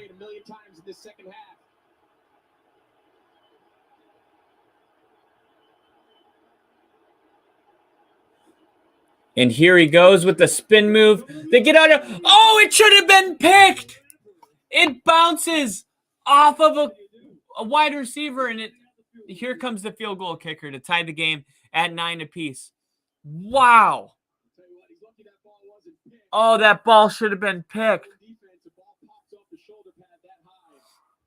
Oh, nobody knew. Man, nobody knew where the ball was. It gets tipped. There were some players that could have picked it. 25-yard attempt for Mayer to tie the game with all of his struggling.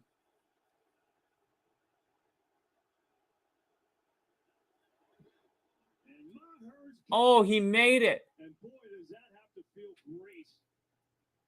He made a kick to tie the game, 25 yards.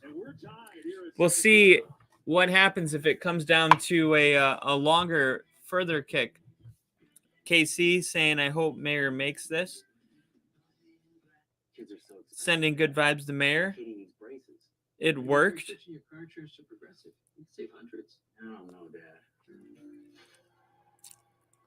Maybe try switching your car insurance to Progressive. Hundreds. It's a great idea, TV Dad. But man.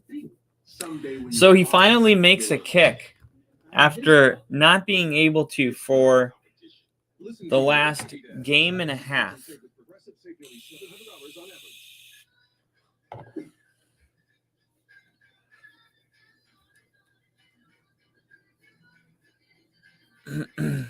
Miller Lite has more taste and only one more calorie than Michelob Ultra. I've been sniffing this hoodie for weeks, and it still smells amazing. But there's no way Down the Unstoppables will keep this thing smelling fresh until the Super Bowl. Go ahead, try it for yourself with this coupon right here. 25-yard field goal is good. All right. So it's unfortunate because the 49ers came out and stopped the Cowboys, but then they fumble the punt, and it leads to 3 points. The hiring process used to be the death of me, but with Upward, the hiring process is... And now Dallas has 173 total yards. And how will Brock Purdy answer? Now it's a tie ball game. There's 9 minutes in the third quarter. It's 9-9. A lot of nines going on. How will Brock Purdy come out here at his young, inexperienced age and handle this scenario?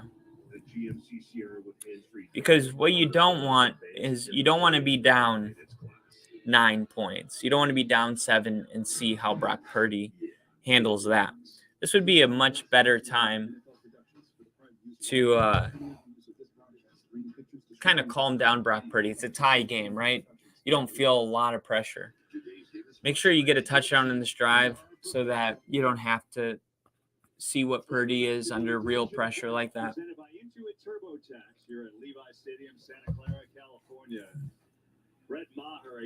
KC said, I knew where it was. I could clearly see it on the TV. I knew where it was. I could clearly see it on the TV. Oh, see, because I said nobody knew where it was. Okay.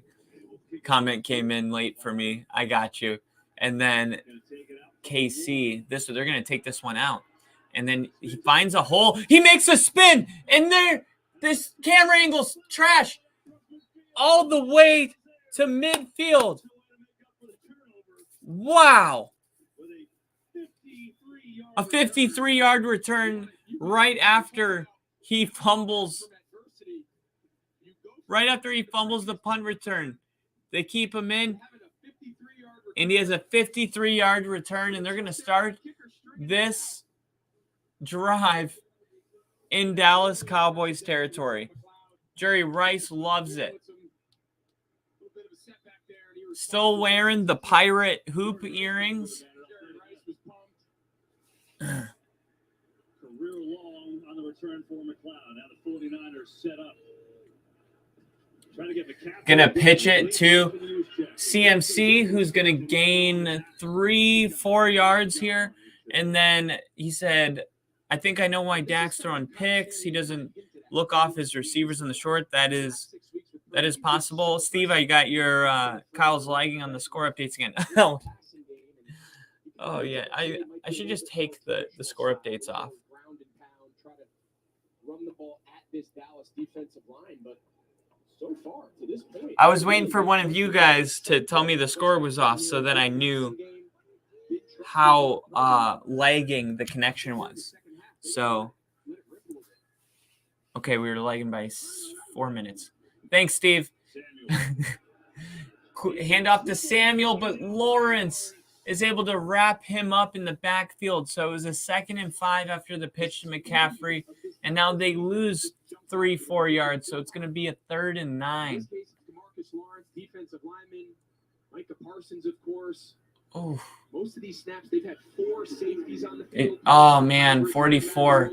He's got to make that block. It was the fullback's job to block Lawrence, and Lawrence went right past him.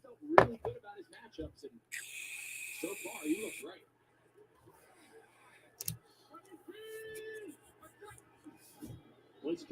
Blitz coming. Purdy taking a shot.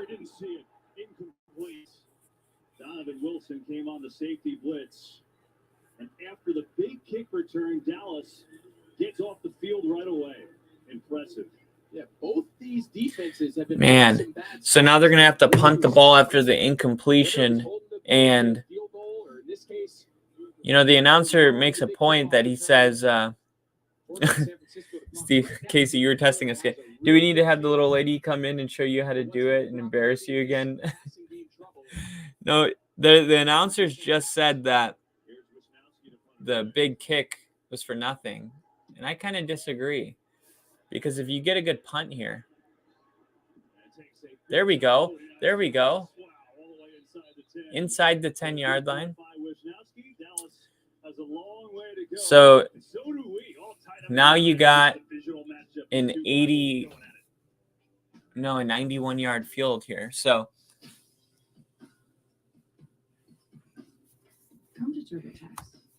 imagine if they had a 3 and out from their own 25. They would be starting the drive from, you know, the 40 or 35. So the good kickoff return does play in field position, and the Cowboys have a long field to go now. Obviously, you don't feel great about what just happened out there on the field for the 49ers, but it's going to be a close game. There is a smarter way to save.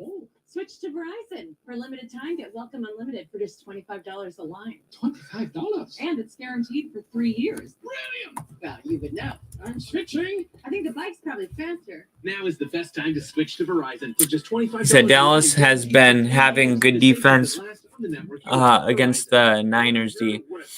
Good drives against the Niners D. At least we actually have a good game so far.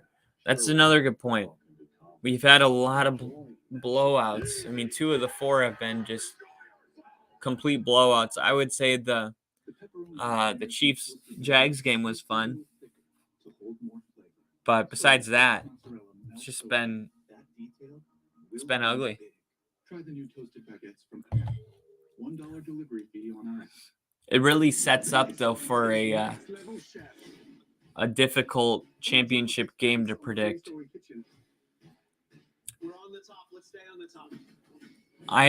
Not really for the AFC, but I feel like the NFC, no matter who wins, it's going to be tough trying to decide. Oh man, I got to see what Skip Bayless has been saying during the game. He's a Cowboys fan. 49 seconds. Malik Davis? Why not? If only McCarthy had let Mayer kick the field goal on 4th and 4 at the end of the half when Dak threw the interception. Something to keep an eye out for. CD Lamb. This is what happened in the last series. makes that catch. It appears as though landing to the ground, you see him grab for that pinky finger, and then he takes the glove off. He indicates to the training staff, had that glove taped up those two fingers. He's back out there right now. Oh, man. CeeDee Lamb injured. Well, I would say he's hurt because you can play hurt. You can't play injured, and he's in the game. Had to tape up his fingers. Landed on him weird. Fakes the handoff. Taking a shot towards CeeDee Lamb downfield. And he catches the ball, and there was a flag. So we just said he was hurt. Steve said, got to cut out for a little bit. Kyle, got to make a work drop off real quick. Ginger, make sure Kyle respects the score updates. He's been like, no problem, Steve. They're calling a PI on that too. Huge play right before Steve heads out. Thank you for being here with us, Steve. And drive safe.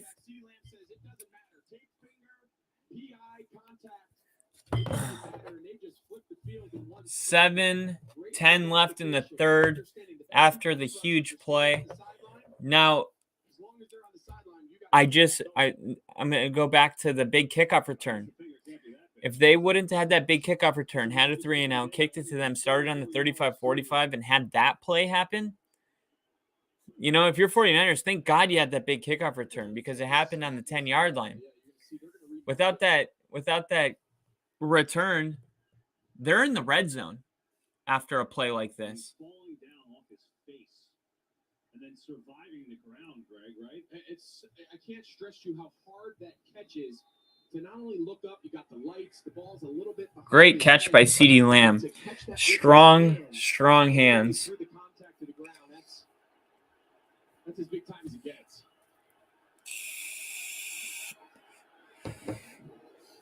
Fakes the handoff here to Elliott and tries to get Schultz the ball there, and he bobbles it and doesn't catch it. I'm just going to keep Skip Bayless's Twitter up because it is freaking hilarious. What a great play by CeeDee on an underthrow by Dak, top 10 receiver. Cowboys go jumbo here. They've done it a bunch today. Avion Collins is that guy, number 76. 2nd and 10. Dak under center hands this one off to Zeke, and Zeke able to pick up 5. It's going to bring up a 3rd and 5. Now, we had the chip shot field goal that we said, oh, okay, Mayer's feeling better now. Okay, if they don't get this first down here, this isn't a chip shot. This would truly be a kick. I don't even know if they would try. They might even punt it. But if they did try to kick the field goal, this would be a 57-yarder from here. 3rd and 5. Shotgun. Blitz coming. Dak throwing it. It should have been picked. Warner had great coverage. It looked like he could have picked that.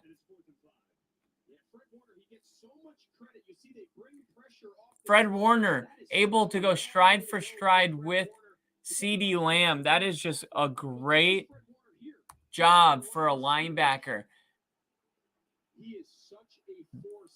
Man, that is such a big play. So they're going to go for it here. 4th and 5. 6 minutes and 5 seconds left in the third. And they're probably going to try to get a cheap first down here.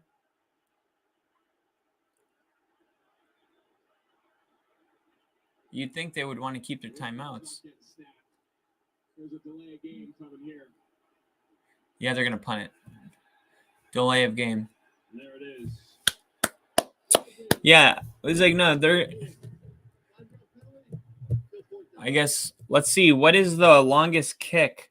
So the big play from CeeDee Lamb doesn't end in any points because of the kickoff return by the Niners.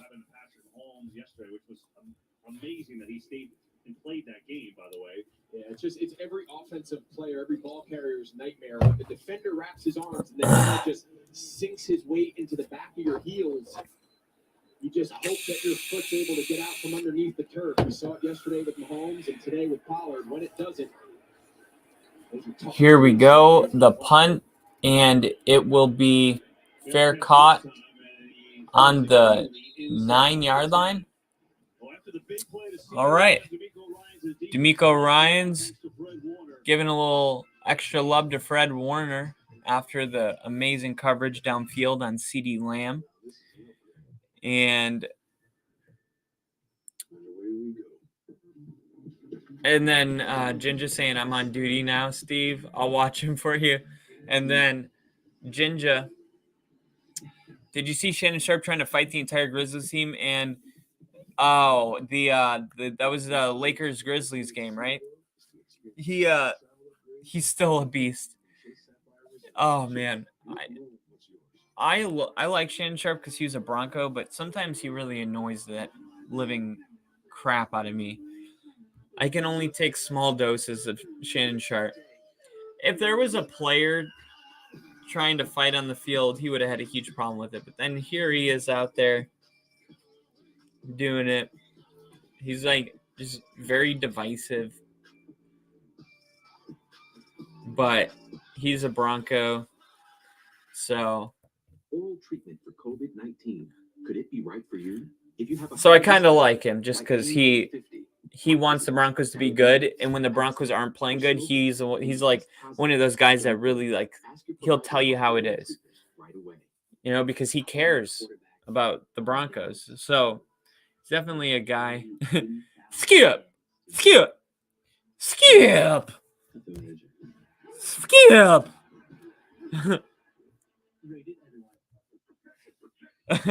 Sometimes I'll be playing Undisputed, and Erin will be like in the kitchen, and she'll just be like, "How is this person on a television show?"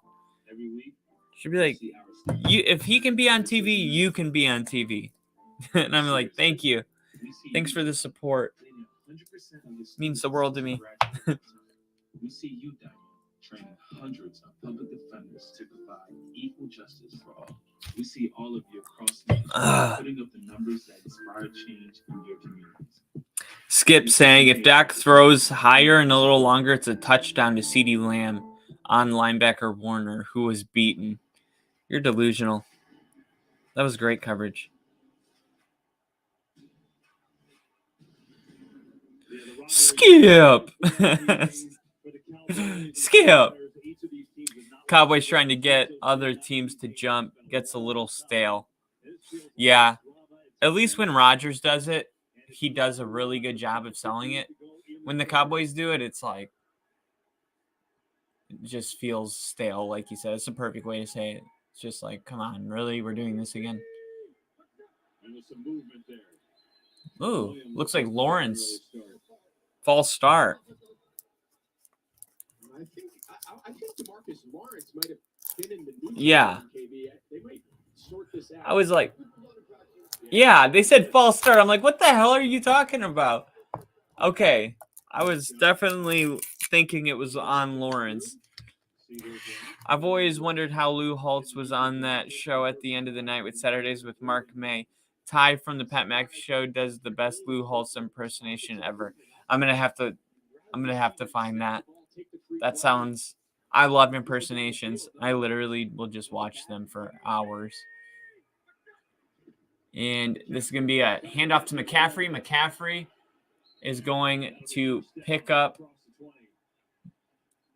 a good chunk of yards here.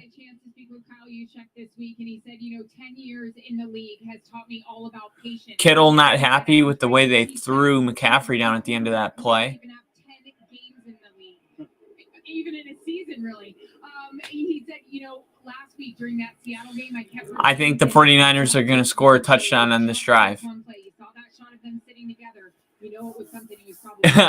I will. Next commercial break, I'm Googling. I think the 49ers are going to get points on this drive. Here we go. A rollout and back across his body. Oh, my goodness. What a catch by Kittle! Wow! Wow! Look at this. He rolls. It's a play action fake. He rolls out to his right. He throws it back across his body to Kittle. One hand. Kittle grabs the ball, bobbles it, hits him in the helmet. Has to find it again. Grabs it. What a crazy play. Oh. Hey, we just said it. I think the Niners are going to score here. I really do. Get McCaffrey going. Here's McCaffrey. A quick throw to McCaffrey, and he goes for 8 yards. Now we're moving the ball. You go back to the amazing catch, the concentration to find the ball, and then, wow, 7. I believe that's Diggs. He lowered his shoulder to hit him, and he totally missed Kittle. If he would have landed that hit, not only would he have hit Kittle really hard, but he definitely wouldn't have caught that ball. He got so lucky that that Diggs just whiffed on that tackle. Now they're going to hand it off to McCaffrey, and now McCaffrey's got a first down. Dallas has done a good job on him, but it's a first down. You heard coming out of the half, Kyle Shanahan mentioned to Aaron, we got Doing some substitution really quick here. Those substitutions do not involve McCaffrey. Ginger said, YouTube it. He has 3 or 4 examples where he kills it. The best one may be when they're in studio and talk about Brian Kelly never responding to the letters he would write to him. Okay, I'll check that out. Casey said Kittle circus catch. Hand it off back to McCaffrey. McCaffrey, 8 yards. And this is the point. Like you can hold this 49ers team, but what about the third quarter when they start getting physical? Are you going to be able to stay physical in the third? Devices have a little stim unit just to keep the muscle. You can see him. He's clearly trying to keep that lower leg, back of his lower right leg warm. But the last 3 times he's touched the ball this half, he looks as explosive getting through the hole as ever. Takes a break. So he's taking a break here on 2nd and 2, and Kittle will line up in the back. We've seen him do this before where he blocks, and he has a nice block. Mitchell gets the first down, and Kittle had a really good block on this. He went and found somebody and hit the living crap out of him.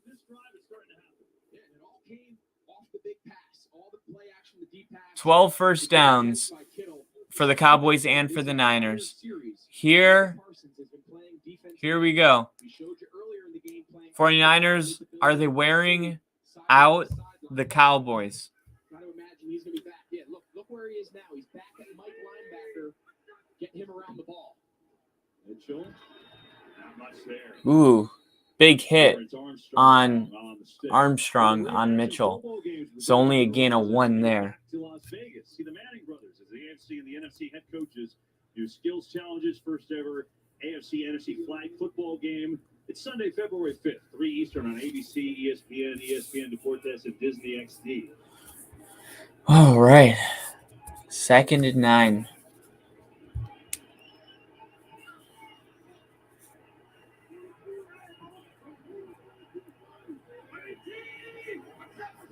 Second down.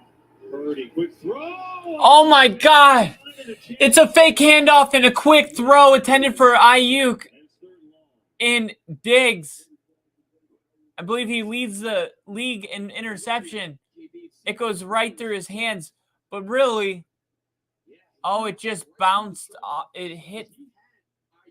He had Ayuk, but when he threw the ball, it bounced off a 42 shoulder pad, and it made the ball pop up in a different. Here we go, 3rd and 9. Illegal formation. Jennings needs to be on the ball here to the left. There we go. 3rd and long. Blitz coming. Purdy in trouble. And he is dropped. DeMarcus Lawrence. Purdy gets sacked on 3rd down. There's a flag on the play. Let's see what the flag is. If it's defensive holding, is this on 6? See Donovan Wilson, he's matched up one-on-one. I think, yeah, they're going to get holding on George Kittle. Automatic first down. You can't do that. He literally tackled Kittle. It's very clear.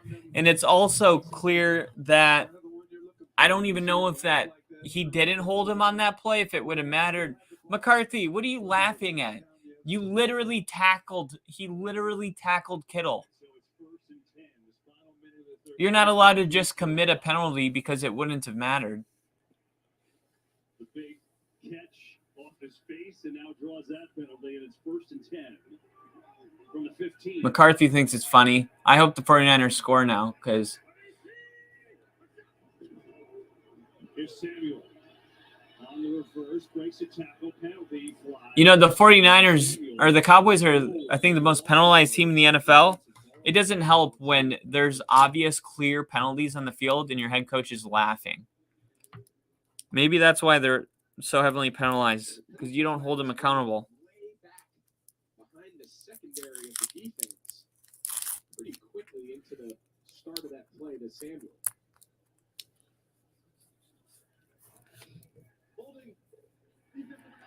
Holding defense number 95. Wow, so it goes from a loss on the run. Got to catch that, Mr. Diggs, says Skip Bayless, talking about the interception that almost happened. Here come those penalties. We talked about it in the beginning of the game. The Packers game was super close, and I said, look to see if the penalties are a factor in this game. And that is what is happening before our eyes. This isn't the first time they've done that. They are just a highly penalized team. Ooh, Juszczyk with the ball. And he's going backwards. And goes to the 2-yard line about. So the last play, the third quarter, will be a fullback run by Juszczyk to the second or third yard line. And that is the end of the third quarter. 9-9. Fourth quarter starting when we come back. Put your 4s up. Skip Bayless pouting on Twitter. It's the best. Absolutely amazing. Jen just said penalties and turnovers are really hurting Dallas. And you are right about that. One would say it's destroying them. 2 grilled chicken burritos, 2 bold flavors, $2 each. Order on the app, only at Taco Bell.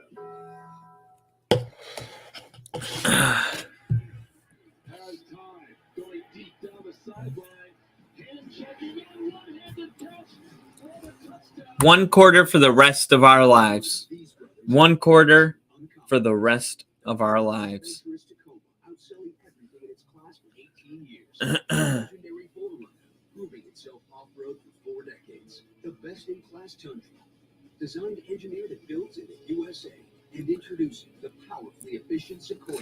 All new. God, the Cowboys and the Cowboy fans around the world have got to be shitting their pants right now. You know us. Diggs is trending right now. The big colorful logo and the recognizable trucks you see all over Western Washington. You know us as the company that believes in the good we're doing and the impact home comfort has on your personal happiness. In its 3rd generation, our family-owned business has been improving the lives of our customers. Interesting. Since 1957. Call the experts in installation, service, and repair. I don't know if you guys saw this, but Stephon Diggs was like fighting Josh Allen on the sideline today. Basically, verbally, not physically. And he was frustrated. He's screaming at Josh Allen on the sideline. And Stephon Diggs left the Bills locker room with his belongings before most coaches even made it to the tunnel. Running back Duke Johnson brought Diggs back to the locker room, but the wide receiver then left moments later. Diggs is one of those guys that is he's a great teammate when things are going great. And the moment there's some adversity, he turns into that. Steve Young is here, Jerry Rice. I mean, they had so many people down on the field. Merton Hanks was down there. That's what this rivalry brings out, and that's why it's perfect that there's high drama here. We start the fourth quarter. Here we go. It has been such a hard When we were young. This has been the best drive of the day, though, for San Francisco. This, by far, best drive of the day for San Francisco. And would you believe it if I told you all of this is possible because of that big kick off return by the 49ers that led to nothing? It's just crazy.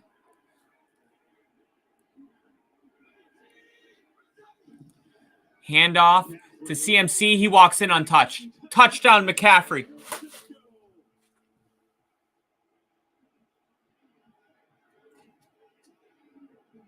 Well, that's a statement drive by this 49ers offense. Take a look here at the right tackle, Mike McGlinchey. Watch the distortion on this double team, what he does. Watch, that's the hole. He gets the linebacker scraping Van Der Esch, and McCaffrey hits his head on the goalpost.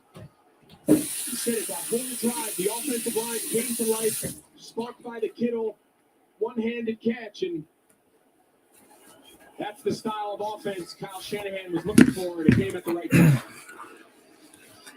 Kick is good. Extra point is good. Robbie Gould is gold. The George Kittle drive. I mean, this was just sensational. Purdy across his body. 1, 2, up the pace. 3 for 30 yards. It got him going. He got a big penalty as well. I mean, that's just absurd. 16 points. And then at the end, just for good measure, Greg, he decided to catch a spike from McCaffrey. Fair catch. And he fair caught it, which was smart. What did he do with it? Oh, He gave it to Jerry Rice. I've been loving the necklace that Jerry's been wearing. He's worn that the last couple of weeks. McCaffrey spikes the ball. It goes so high that George Kittle calls a fair catch, catches the spike, and then hands it to Jerry Rice. That must be the coolest sequence of events I've ever seen in my entire life. So the Niners, after 3 field goals from Robbie Gould, put together their best drive. Purdy, couple of throws, a run game. All right. McCaffrey scores a touchdown. And now the ball goes to Dallas' court. Ginger, did you just put a slam in? That's what I'm talking about. So, just a little lipper in. Get some nicotine going through the bloodstream. 14:58 in the fourth left. The first play of the fourth quarter is a touchdown for the Niners. Turpin will return this one. Will he make a play? He has space, and this is the concern with Turpin. The kicker, Robbie Gould. Wow.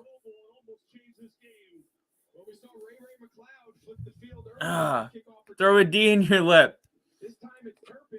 He starts on the sideline left, and then it's kind of a counter. He gets the ball back to the Dude, why do they keep kicking him the ball? It's only a matter of time before this is a real issue. Why do we have to wait?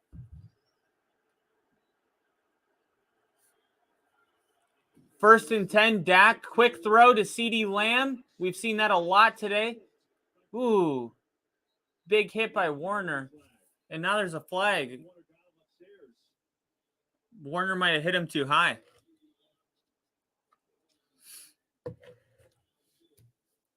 Yeah, I'm with you, Ken. I think the timing of when that flag was thrown, it came shortly after Fred Warner and came over and laid it. It didn't look like he hit him high. CeeDee Lamb. Maybe they're going to call holding on one of the Cowboy receivers. Whether or not the contact was head or neck area, let's see what Bill says. It was just a hard hit. There's no foul on the play. There's no foul on the play. Oh, nice. Well, it was clearly not defenseless. He was clearly a runner, and he doesn't get head neck protection. So that's what was called, and that's what they took it off. It almost could have been a helmet shot. Yeah. So there's the call to no call. After the Lamb catch for 6. Oh, it's sick. I got it. Thanks, Ginger. Hand off to Elliott. Ooh. Bosa tripped him up. Oh, no, that was Alshire. I don't know, a foot. 3rd and 1. Again here, Collins.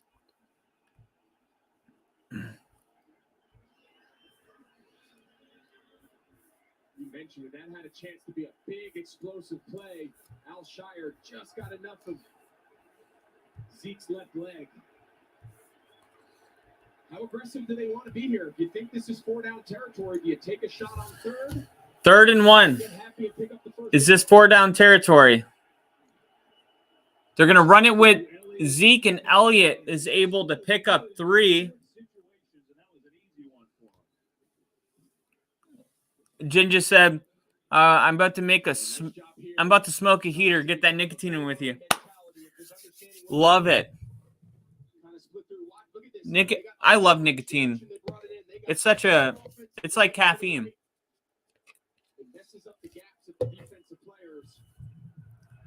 Hits that dopamine, that reward system, gives you energy. Prescott going downfield to CeeDee Lamb. CeeDee Lamb's got it. Down to the 28-yard line. It seems like every time CeeDee Lamb's on the outside, he gets a real soft corner. He gives him a little chatter, come back. CeeDee Lamb. He's no joke, man.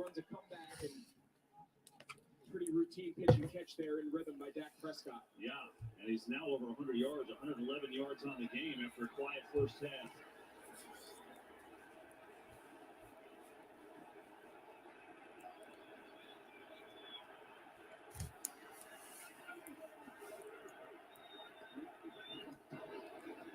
Oh, no!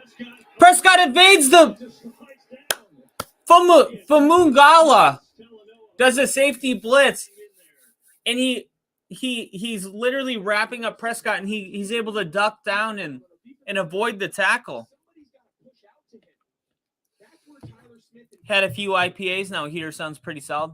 It's always after that second beer.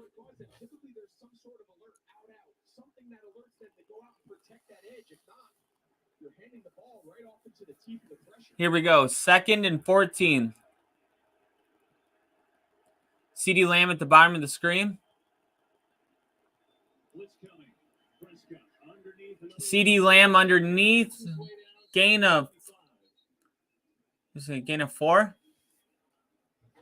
See these last two plays, D'Amico Ryan's kind of feeling and sensing that his defense is on their heels.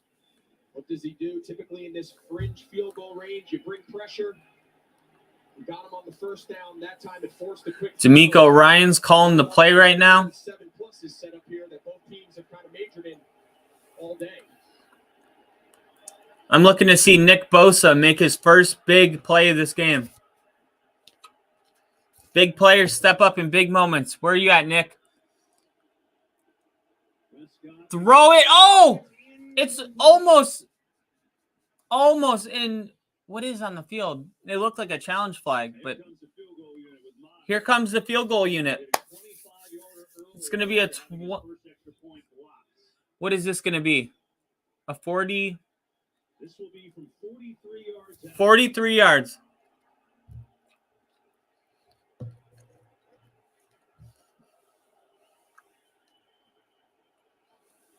Every point counts. We talked about this. Here it is, ladies and gentlemen. The snap, the hold, the kick. It's good. He's back. I thought he was going to miss it too, Ginger. He's back.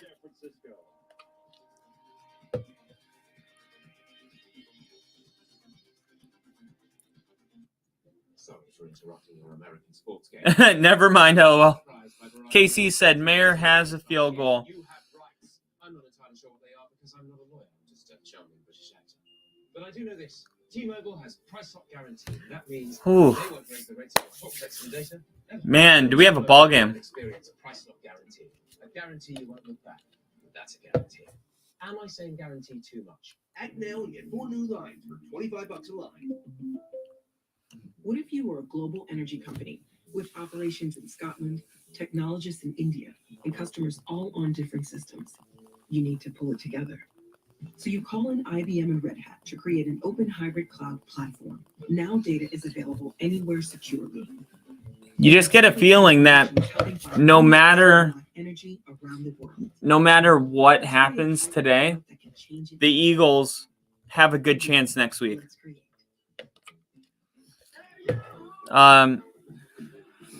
I wrote down that list. I told you guys about the list of teams that Purdy's played. He's played the Bucks, the Seahawks twice, Commanders, Raiders, and Cardinals. Right? Those are really bad defensive teams. And now he's playing Dak Prescott, who throws interceptions at an alarming rate. And then next week, you got Hurts, who's 15-1, the best pass defense in the league, the only front four that has 10-plus sacks. Yeah, every player's got 10 sacks or more.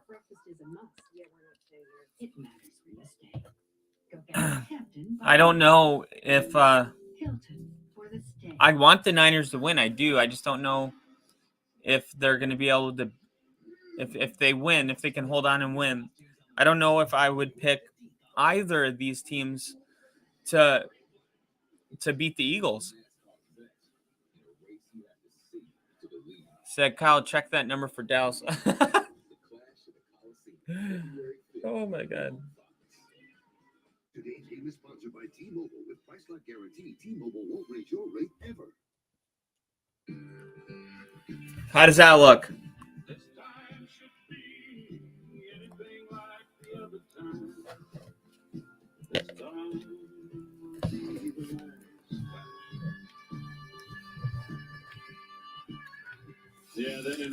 Here's the thing.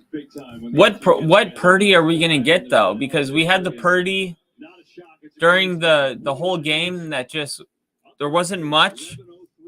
I wouldn't even say Purdy. I mean, even running the football, they weren't able to do anything. And then that last drive was a thing of beauty. Can the Niners do that again?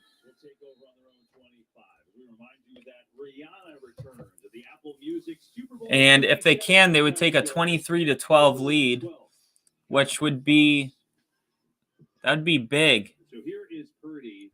We're talking to him this week, and you said it like we could tell him the call, and you're like, he's just so poised and so calm. Yeah, just his presence, just the you mentioned it, the calmness that he kind of exudes when you sit down with him and talk.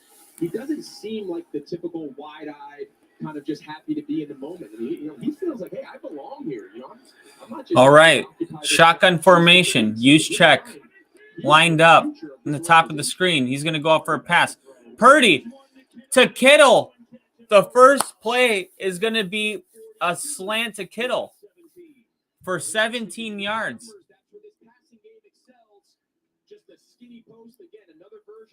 Skinny post. Kittle gets the ball and then secures it and protects it. 10 minutes and 30 seconds remaining in the game. Purdy, shotgun. Gonna hand this one off. Mitchell is able to gain 7-8 yards. Got 4 comments up here in the box. LOL, KC is on it. I told you to watch him. We're getting Brock Hard. We're getting Brock Hard Purdy this possession. Oh, snap. So Jinja called it. I asked the question. I said, what Purdy are we going to get? We're going to get the Brock Hard Purdy. So far, so hard.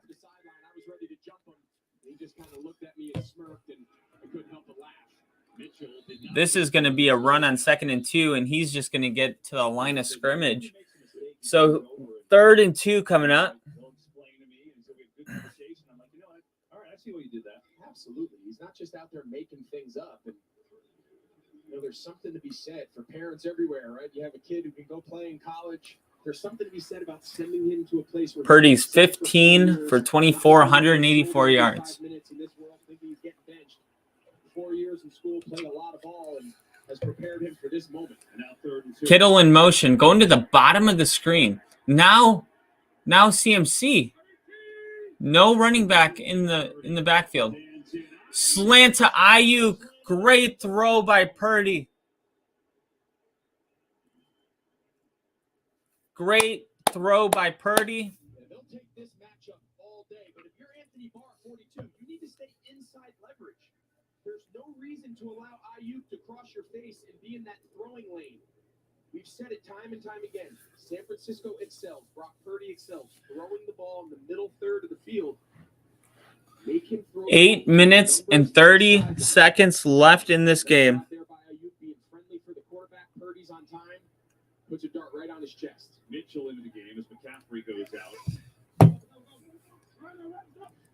All right. First down. It's going to be a handoff back to Mitchell. He's going to gain 4 yards. On the fringe of field goal range with Robbie Gould right now. So now they're on the fringe of field goal range. He needs to find a spark. D'Amico Ryan's on the previous Field goal is no good here. pressure off the edge that led to the first down. Well, no, never mind. Field goal is great. Field goal is great because it makes it a 7-point game. His defense has been on their heels. San Francisco's been able to pretty much run or pass at will. They need to generate a loss, a sack, something to change the momentum here. All that 69ering early, he's got to be Brock Hard. KC said, Purdy's poise reminds me of Mahomes at his pro start. I know I've said it, but Herbie is the man. My favorite commentator by a long shot. My favorite, I think I like Troy Aikman the best.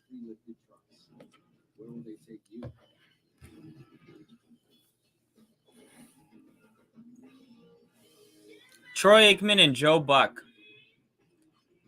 They're definitely on the list. Why didn't Troy Aikman get a... Did he call the game yesterday? Oh, I think he called the Philly Giants game.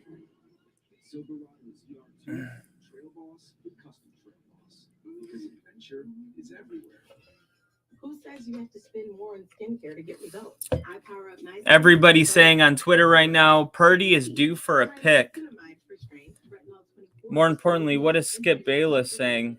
I like to use them all. Olay, face, anything. Skip Bayless says, blitz him just once. Blitz the kid. We need one takeaway.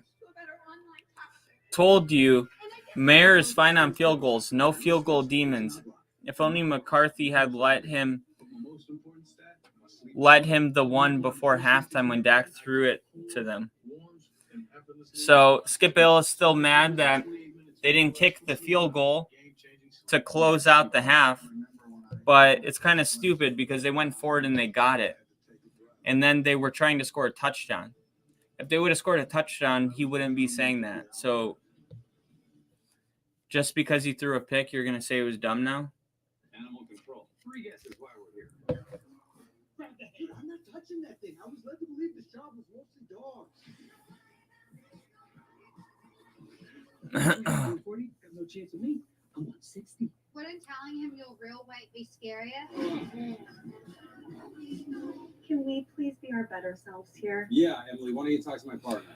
Damn. The Cincinnati Bengals have tweeted, make sure y'all get that refund. Oh, my God. Back to the divisional playoffs presented by Intuit TurboTax here in Santa Clara. 49ers. Wow. For 7.5 minutes to play in the game. Earlier today, on behalf of the NFL and the 49ers, Commissioner Roger Goodell, along with Jerry Rice, surprising the family of 49ers fan Nick Bonanno tickets to the Super Bowl. Sadly, Nick passing away on January 11th. He had a 2-year battle. That is like crazy, man. Paid tribute to That is like the definition of shots fired. And forever remembered for the catch. Ginger said his poise is something to behold. It's impressive. No, Kyle, no. You like Troy? I hate listening to him, LOL. Skip knows everything after the fact. He's batting 1,000 after plays have already happened. That's what I'm saying. I can't stand people like that. That is, for me, that's like a pet peeve. I hate that. Handoff to Mitchell. Mitchell gains 3 yards. level them. And a huge third down here. 7:18 left. Field goal try, and they're able to sustain the rest of this possession with the way Going on a really long drive. And that's a good thing if you can get points, but if you don't, you're kind of screwing yourself. For the 49ers, they're taking so much time.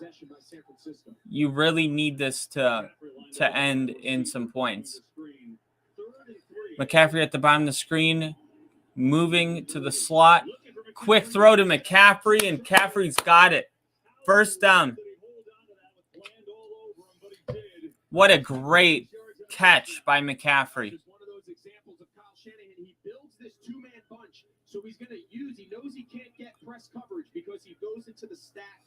Good job. Was that Kittle? Knocked 6 on his ass right off the line. George Kittle put such a fingerprint on the Niners games, and a lot of it is unnoticeable. The catch, those things get noticed, but what he does as a blocker is easy to unappreciate. Mitchell with the run here, he'll gain a couple. We're going under 6 minutes. Yeah, now if you're Dan Quinn, they've been running it at you. You know there's an element to the clock now that's starting to come into play, but you can't fall in love with stopping the run. Kyle Shanahan, right when you do that, he's going to have one of those play action shots. Don't you dare think. Man, this is getting tough, guys. The 49ers have to score on this drive, or the Cowboys could go on a drive and win the game. 2nd and 7. Come on, Purdy. Make a smart throw. Another handoff to Mitchell. Mitchell stays on his feet for a first down.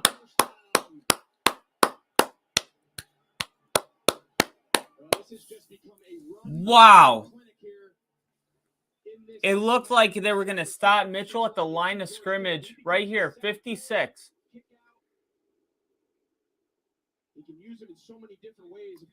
Wow, who made that block? A dynamic blocker and such a game changer.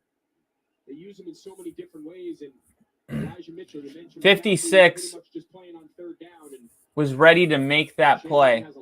Nothing Dak can do. He's sitting on the bench, looking at his play sheet. 4:37 left. He's going to hand it off to Mitchell again. This time he gets stopped. And Kyle Shanahan says, I'm not going to stop running the ball until you guys stop it. And it took a long time, but they finally have a run that only gets back to the line of scrimmage. And then Mitchell comes to the sideline. And now McCaffrey comes in. Oh, no, it's use check. And we're going under 4 minutes now.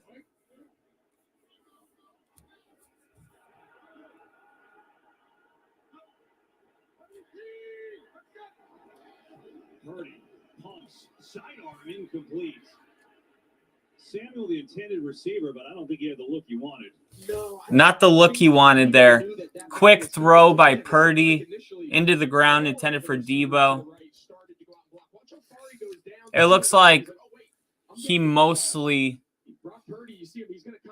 He's trying to sidearm it because he knows that it's going to get tipped by Parsons if he throws it normal.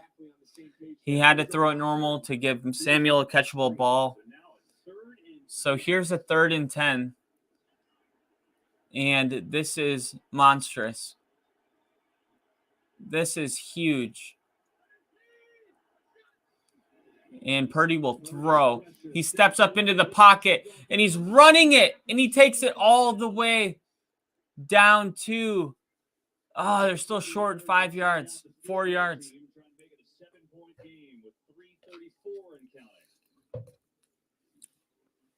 Purdy did a good job. 4th and 3. These last 2 possessions, we've said it, San Francisco's kind of had their way with this Dallas defense, but the fact that they're Dak Prescott slapping Schultz, getting the team ready to go score 7 to tie the game or go for 2 for the win. Robbie Gould's kick is good. 7-point lead, fellas. 7-point lead in Santa Clara. We have ourselves a great ending on our hands, one way or the other. The Cowboys are going to do everything they can to go down and score. Do they go for 2? Put it in the comments. Do they go for 2? If they score, would you go for 2? Go for the win, the kill shot. If McCarthy does that and doesn't get it, oh my God, he would. I don't think he would get fired, but gosh, it would be insane. Ginger said, just listen to Herb's knowledge there, saying Shanahan called that formation because he knew the receivers wouldn't get jammed. Oh, yeah. Like, I love all that stuff too, especially as a person that can, appreciate that. But I feel like Troy Aikman, I know you hate Troy Aikman. I feel like Troy Aikman does that too.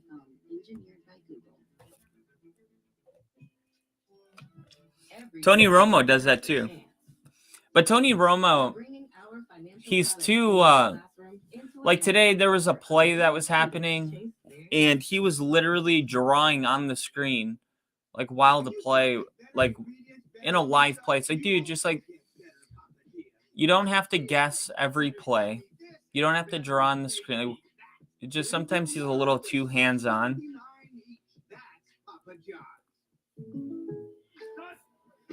I've never watched Patrick's practice jersey. Superstitious. I don't need to get that personal. State Farm personal price plan. It just helps you create an affordable price. Call it quick to get a Skip Bayless just posted 20-19. And Ginger said, normally if my kicker can make an extra point, I'm kicking for OT. In this scenario, I'd go for 2. Wow. You guys, if it weren't for this kicker missing extra points, we wouldn't even be talking about this.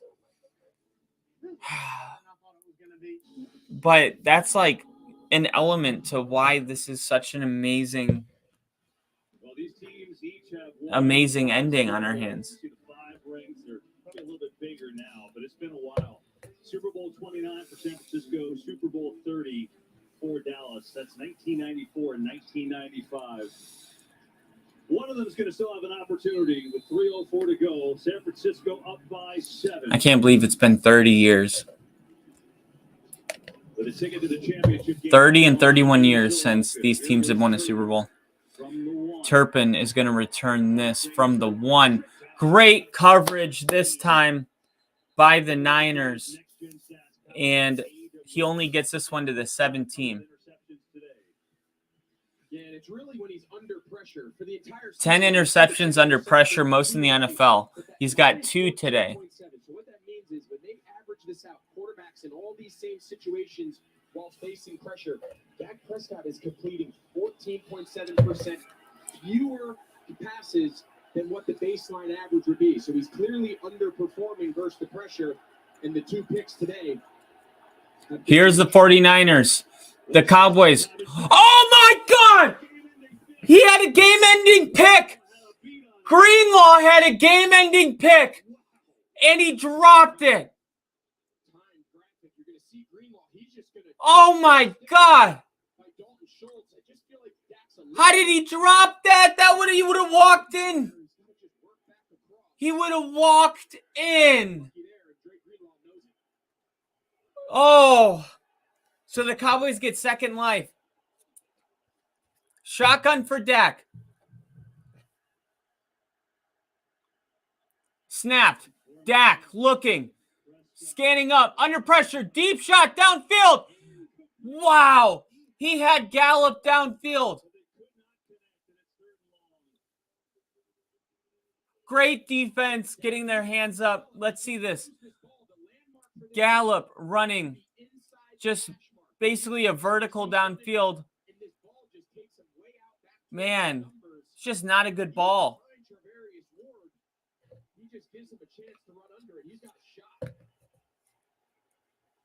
And now it's 3rd and 10. And this is a good defense. The ball snapped. Dak looking, rolling out. He's going to get sacked. He's down at the line of scrimmage. Nick Bosa, the biggest player stepping the biggest times. Steve's back. Let's go.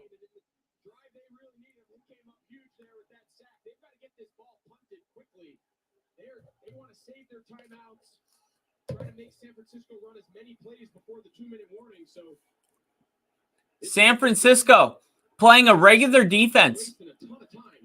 They're wasting so much time. Oh, McCarthy's going to get crushed. If you're going to punt the ball, why don't you run out there and punt it as fast as possible? Look at this clock management. They're going to let me see really quick. We're going to see at what time it was when he gets sacked. not terrible protection. He's got nowhere to go with the ball, and watch this hustle by Ebukam to chase him down, and their leader, future head coach in this league somewhere, telling his defense stay, and he knows they're close. Wow. So 2 minutes and 5 seconds left in the game. Cowboys down 7. 49ers have the ball. Cowboys have all 3 timeouts and the 2-minute warning. They took about 20 seconds too long. They could have gotten the ball back with the 2-minute warning as a timeout for themselves if they did that right. Purdy's going to throw it. And he's got Kittle for a first down.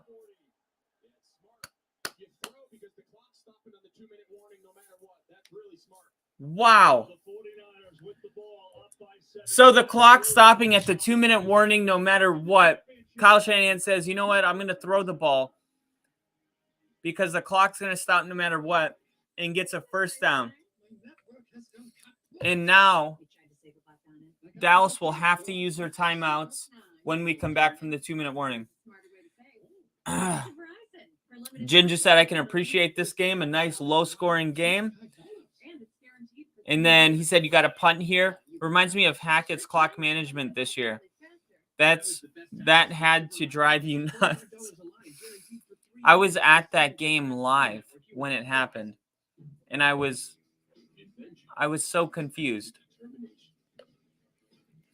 Steve said he's always been horrible with time management, even when he was in Green Bay. Rodgers saved him so many times from management mistakes. Oh, man. There's just a couple things that, like, you can't have in football. And you can't have bad clock management. You can't have false starts at home. There's just certain things if you can't do these simple things, you shouldn't be a head coach. If you don't understand clock management, if on third down, you call your play, yeah, whatever. The moment they break the huddle on offense, in your head, you're already, hey, if this is incomplete, what are we doing? If this is a sack, what are we doing? If this is complete, but it's 3 yards or less short, what are we doing? Like, it just seems like all these clock management scenarios had one thing in common when they fail. Nobody's thinking until they're in this awkward scenario where the clock is ticking, the quarterback's looking at the head coach is looking at the play. Like, come on. How do you guys not have this shit figured out? You're in the playoffs.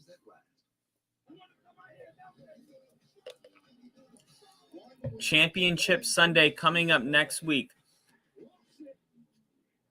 Wow.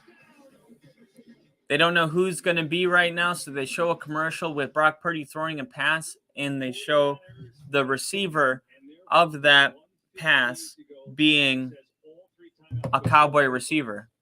It's like amazing. Look at it. He just did that to our Sky. It's amazing. Do you think he's loose? He's had a big day. 5 catches, 95 yards. But now Kittle trolling the Sky Cam. 5 catches, 95 yards. Essentially, 49ers first down would be the end. That first down is huge. 1st and 10 compared to 2nd and 8 right now is an enormous difference with the clock. Said, I mean, the time and score right on the TV screen. How can he not see it? They're going to run it with Mitchell. Mitchell with 2 hands on the ball. Cowboys going to burn the timeout. And now, not just Jinja, not just the fact that 1st and 10 versus 2nd and 8 on this side of the 2-minute warning is a big deal. But think about field position too. Because if everything goes right for the Cowboys and they stop them on 2nd and 3rd down and they have to punt it, they could get the ball back with 1 minute, 45 seconds. But look at where they are in the field. Because Turpin took that kick out and he got tackled on, what was it, the 19 or 18-yard line? That decision is, these kickoff returns have been huge. You had the positive one for the Niners, and because of that, they were able to kick the ball off far, so that big bomb to CeeDee Lamb that was completed didn't end in a field goal. And now you had the Turpin one, so the sack, actually, when they punted it, they had pretty good field position. After that first down, Mitchell finds a seam, and he's running downfield. And that, I don't want to say that ends the game, but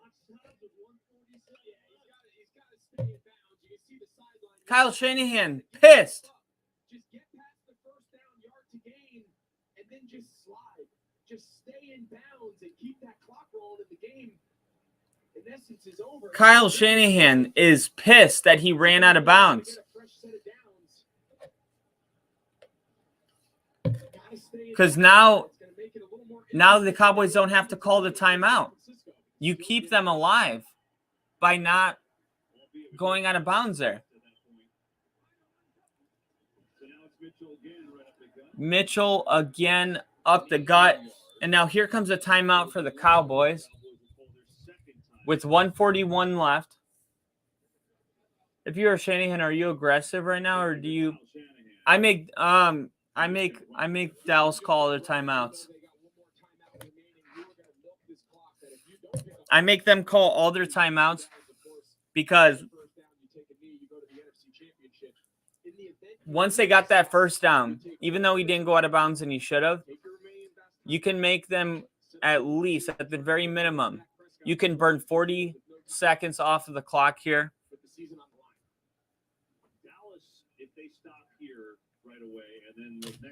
You can burn 40 seconds off the clock.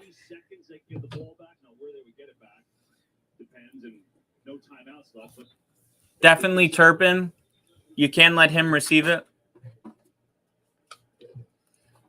Ginger said, I don't know why he ran out of bounds. Yeah, and he's going to have to answer Kyle Shanahan about that later. 2nd and 9. Purdy under center.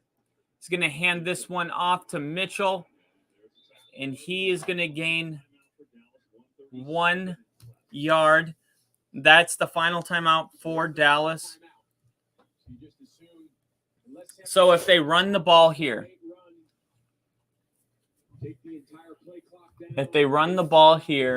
and get stopped, they can take the time down to somewhere in the 50s and punt it. If they get a first down on this play, they win the game. So if you are going to throw the ball, you have to throw a pass with a very high completion percentage so you don't risk an incomplete.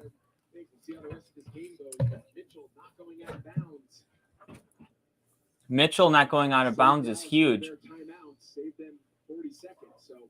Save them 40 seconds, which they get another 40 seconds. If he stays in bounds, you're punting this ball with 20 seconds left in the game. So here we go, 3rd and 8. What did the 49ers do? A first down ends the game and pushes them to the NFC Championship game. Yep. Quick pass. That's what I said. High completion percentage. I like the decision because they do the high completion percentage and they give McCaffrey an opportunity to end the game. They do both things with that play. to the official. So they're going to call a timeout with 50 seconds left in the ball game. Every second in this game is critical. Take one of their 2 remaining timeouts and punt this ball back.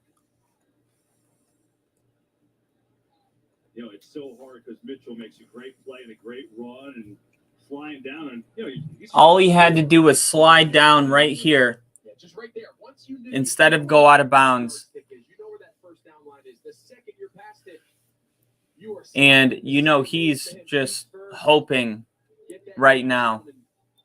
keep that clock moving. Yeah, so kind of what we said is Dallas. Look, It's just a mental mistake. Timeouts are going to have to go the length of the field in 40-ish seconds. So here we go, 51 seconds. And now the punt's going to come out. Punt unit's going to come out. Turpin cannot receive this punt. This has to be a directional punt. If they do this the right way, the punt will land out of bounds. Turpin might catch it, but he'll have 1 foot out of bounds.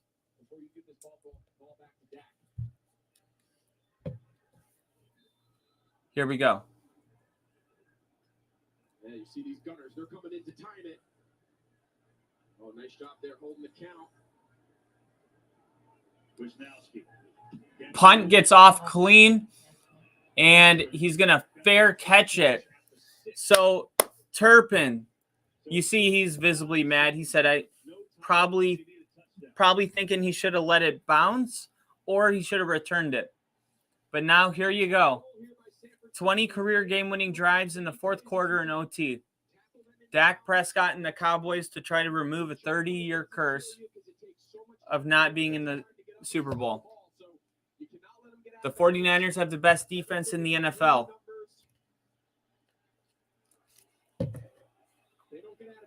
I'm looking for Nick Bosa in a moment like this. And if you're a Cowboy fan, you're looking for CeeDee Lamb, 88. Here come the Niners. Bosa. Oh, my goodness. Prescott, how did he miss that tackle? How did he miss that tackle? That could have been a safety and ended the game. Oh. Look at this. What are you doing? You make the tackle. The game's over.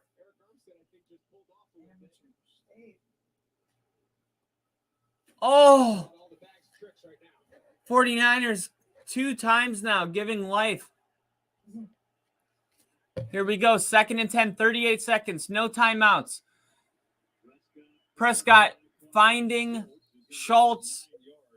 9 yards out of bounds. Clock stopped at 33. That's fine. The 9-yard gain's fine, but they're going to need a big chunk. 33 seconds left when you're still outside that zone where you still have time to get down and clock it. They have to take a shot. If that means you throw the ball, try to get it around midfield, even if you get tackled in bounds, you run up, you spike it, give yourself a chance for the Hail Mary. 3rd and 1. They've got to try to get a chunk play. Here come the Niners. Quick throw to Schultz, and he gets out of bounds. Yep. And they're not gonna snap it. They're gonna call play. Dak rolling out. He's killing so much time. Then he throws it downfield. Out of bounds with 10 seconds left. So now this was terrible. He got the first down. Why didn't he just go up and spike the ball? If you are contacted by the defender, so you see how Dalton Schultz is kind of running sideways. Travarius Ward, he knows the rule. They coach that. You've got to turn up, be physical into contact, and get that official to stop the clock. 10 seconds left. 49er fans are on their feet. They're 10 seconds away from playing for the Super Bowl. They go into a Hail Mary type defense. Dak trying to make a play downfield. Finds Schultz. And now you're at least in Hail Mary range.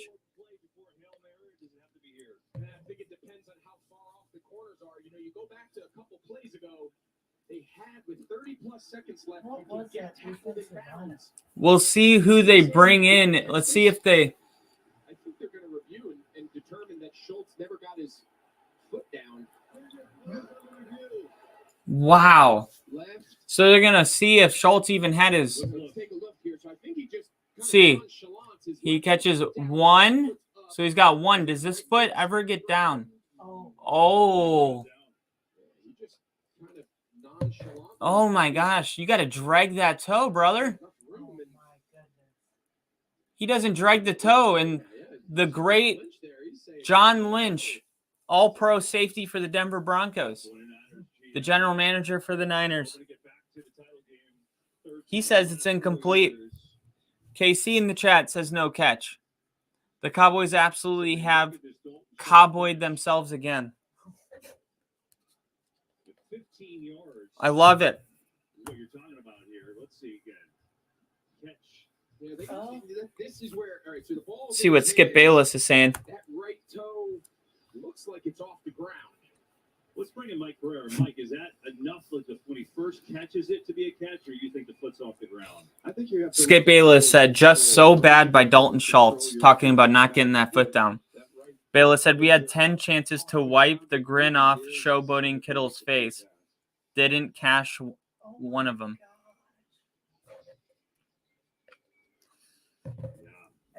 You get the idea there. They're going to take a look. Another terrible throw. Bottom line is, if this is incomplete, the ball goes back to the 24-yard line. Yeah, this is a tall task. You're going to just pray for a miracle here. You're going to see And now Jerry Jones try to keep this play alive. literally pacing. Formation here.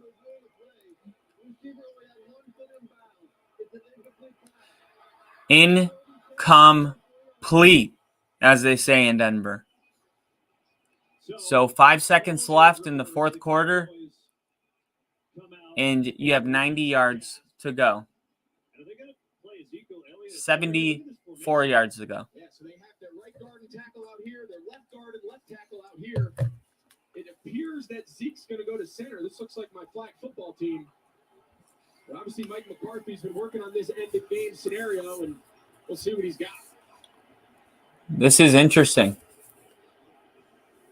Ezekiel Elliott is going to be the center.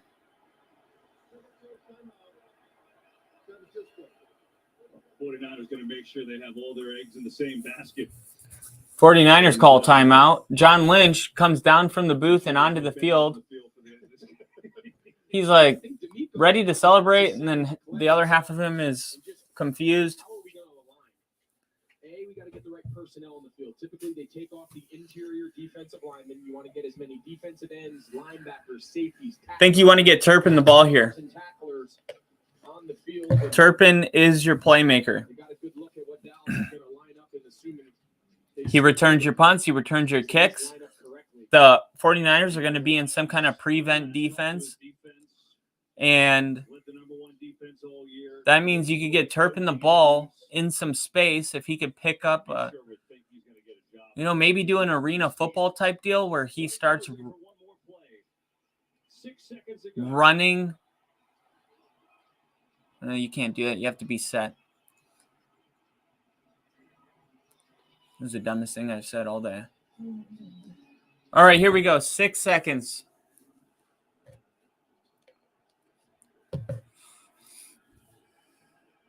'49ers not giving too much cushion.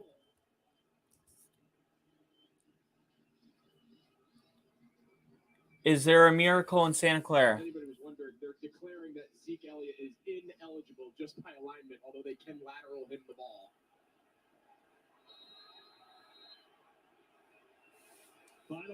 And Zeke snaps it, and Dak with a quick throw to Turpin. That ends the game. So they try to get Turpin the ball in space, and he's tackled immediately.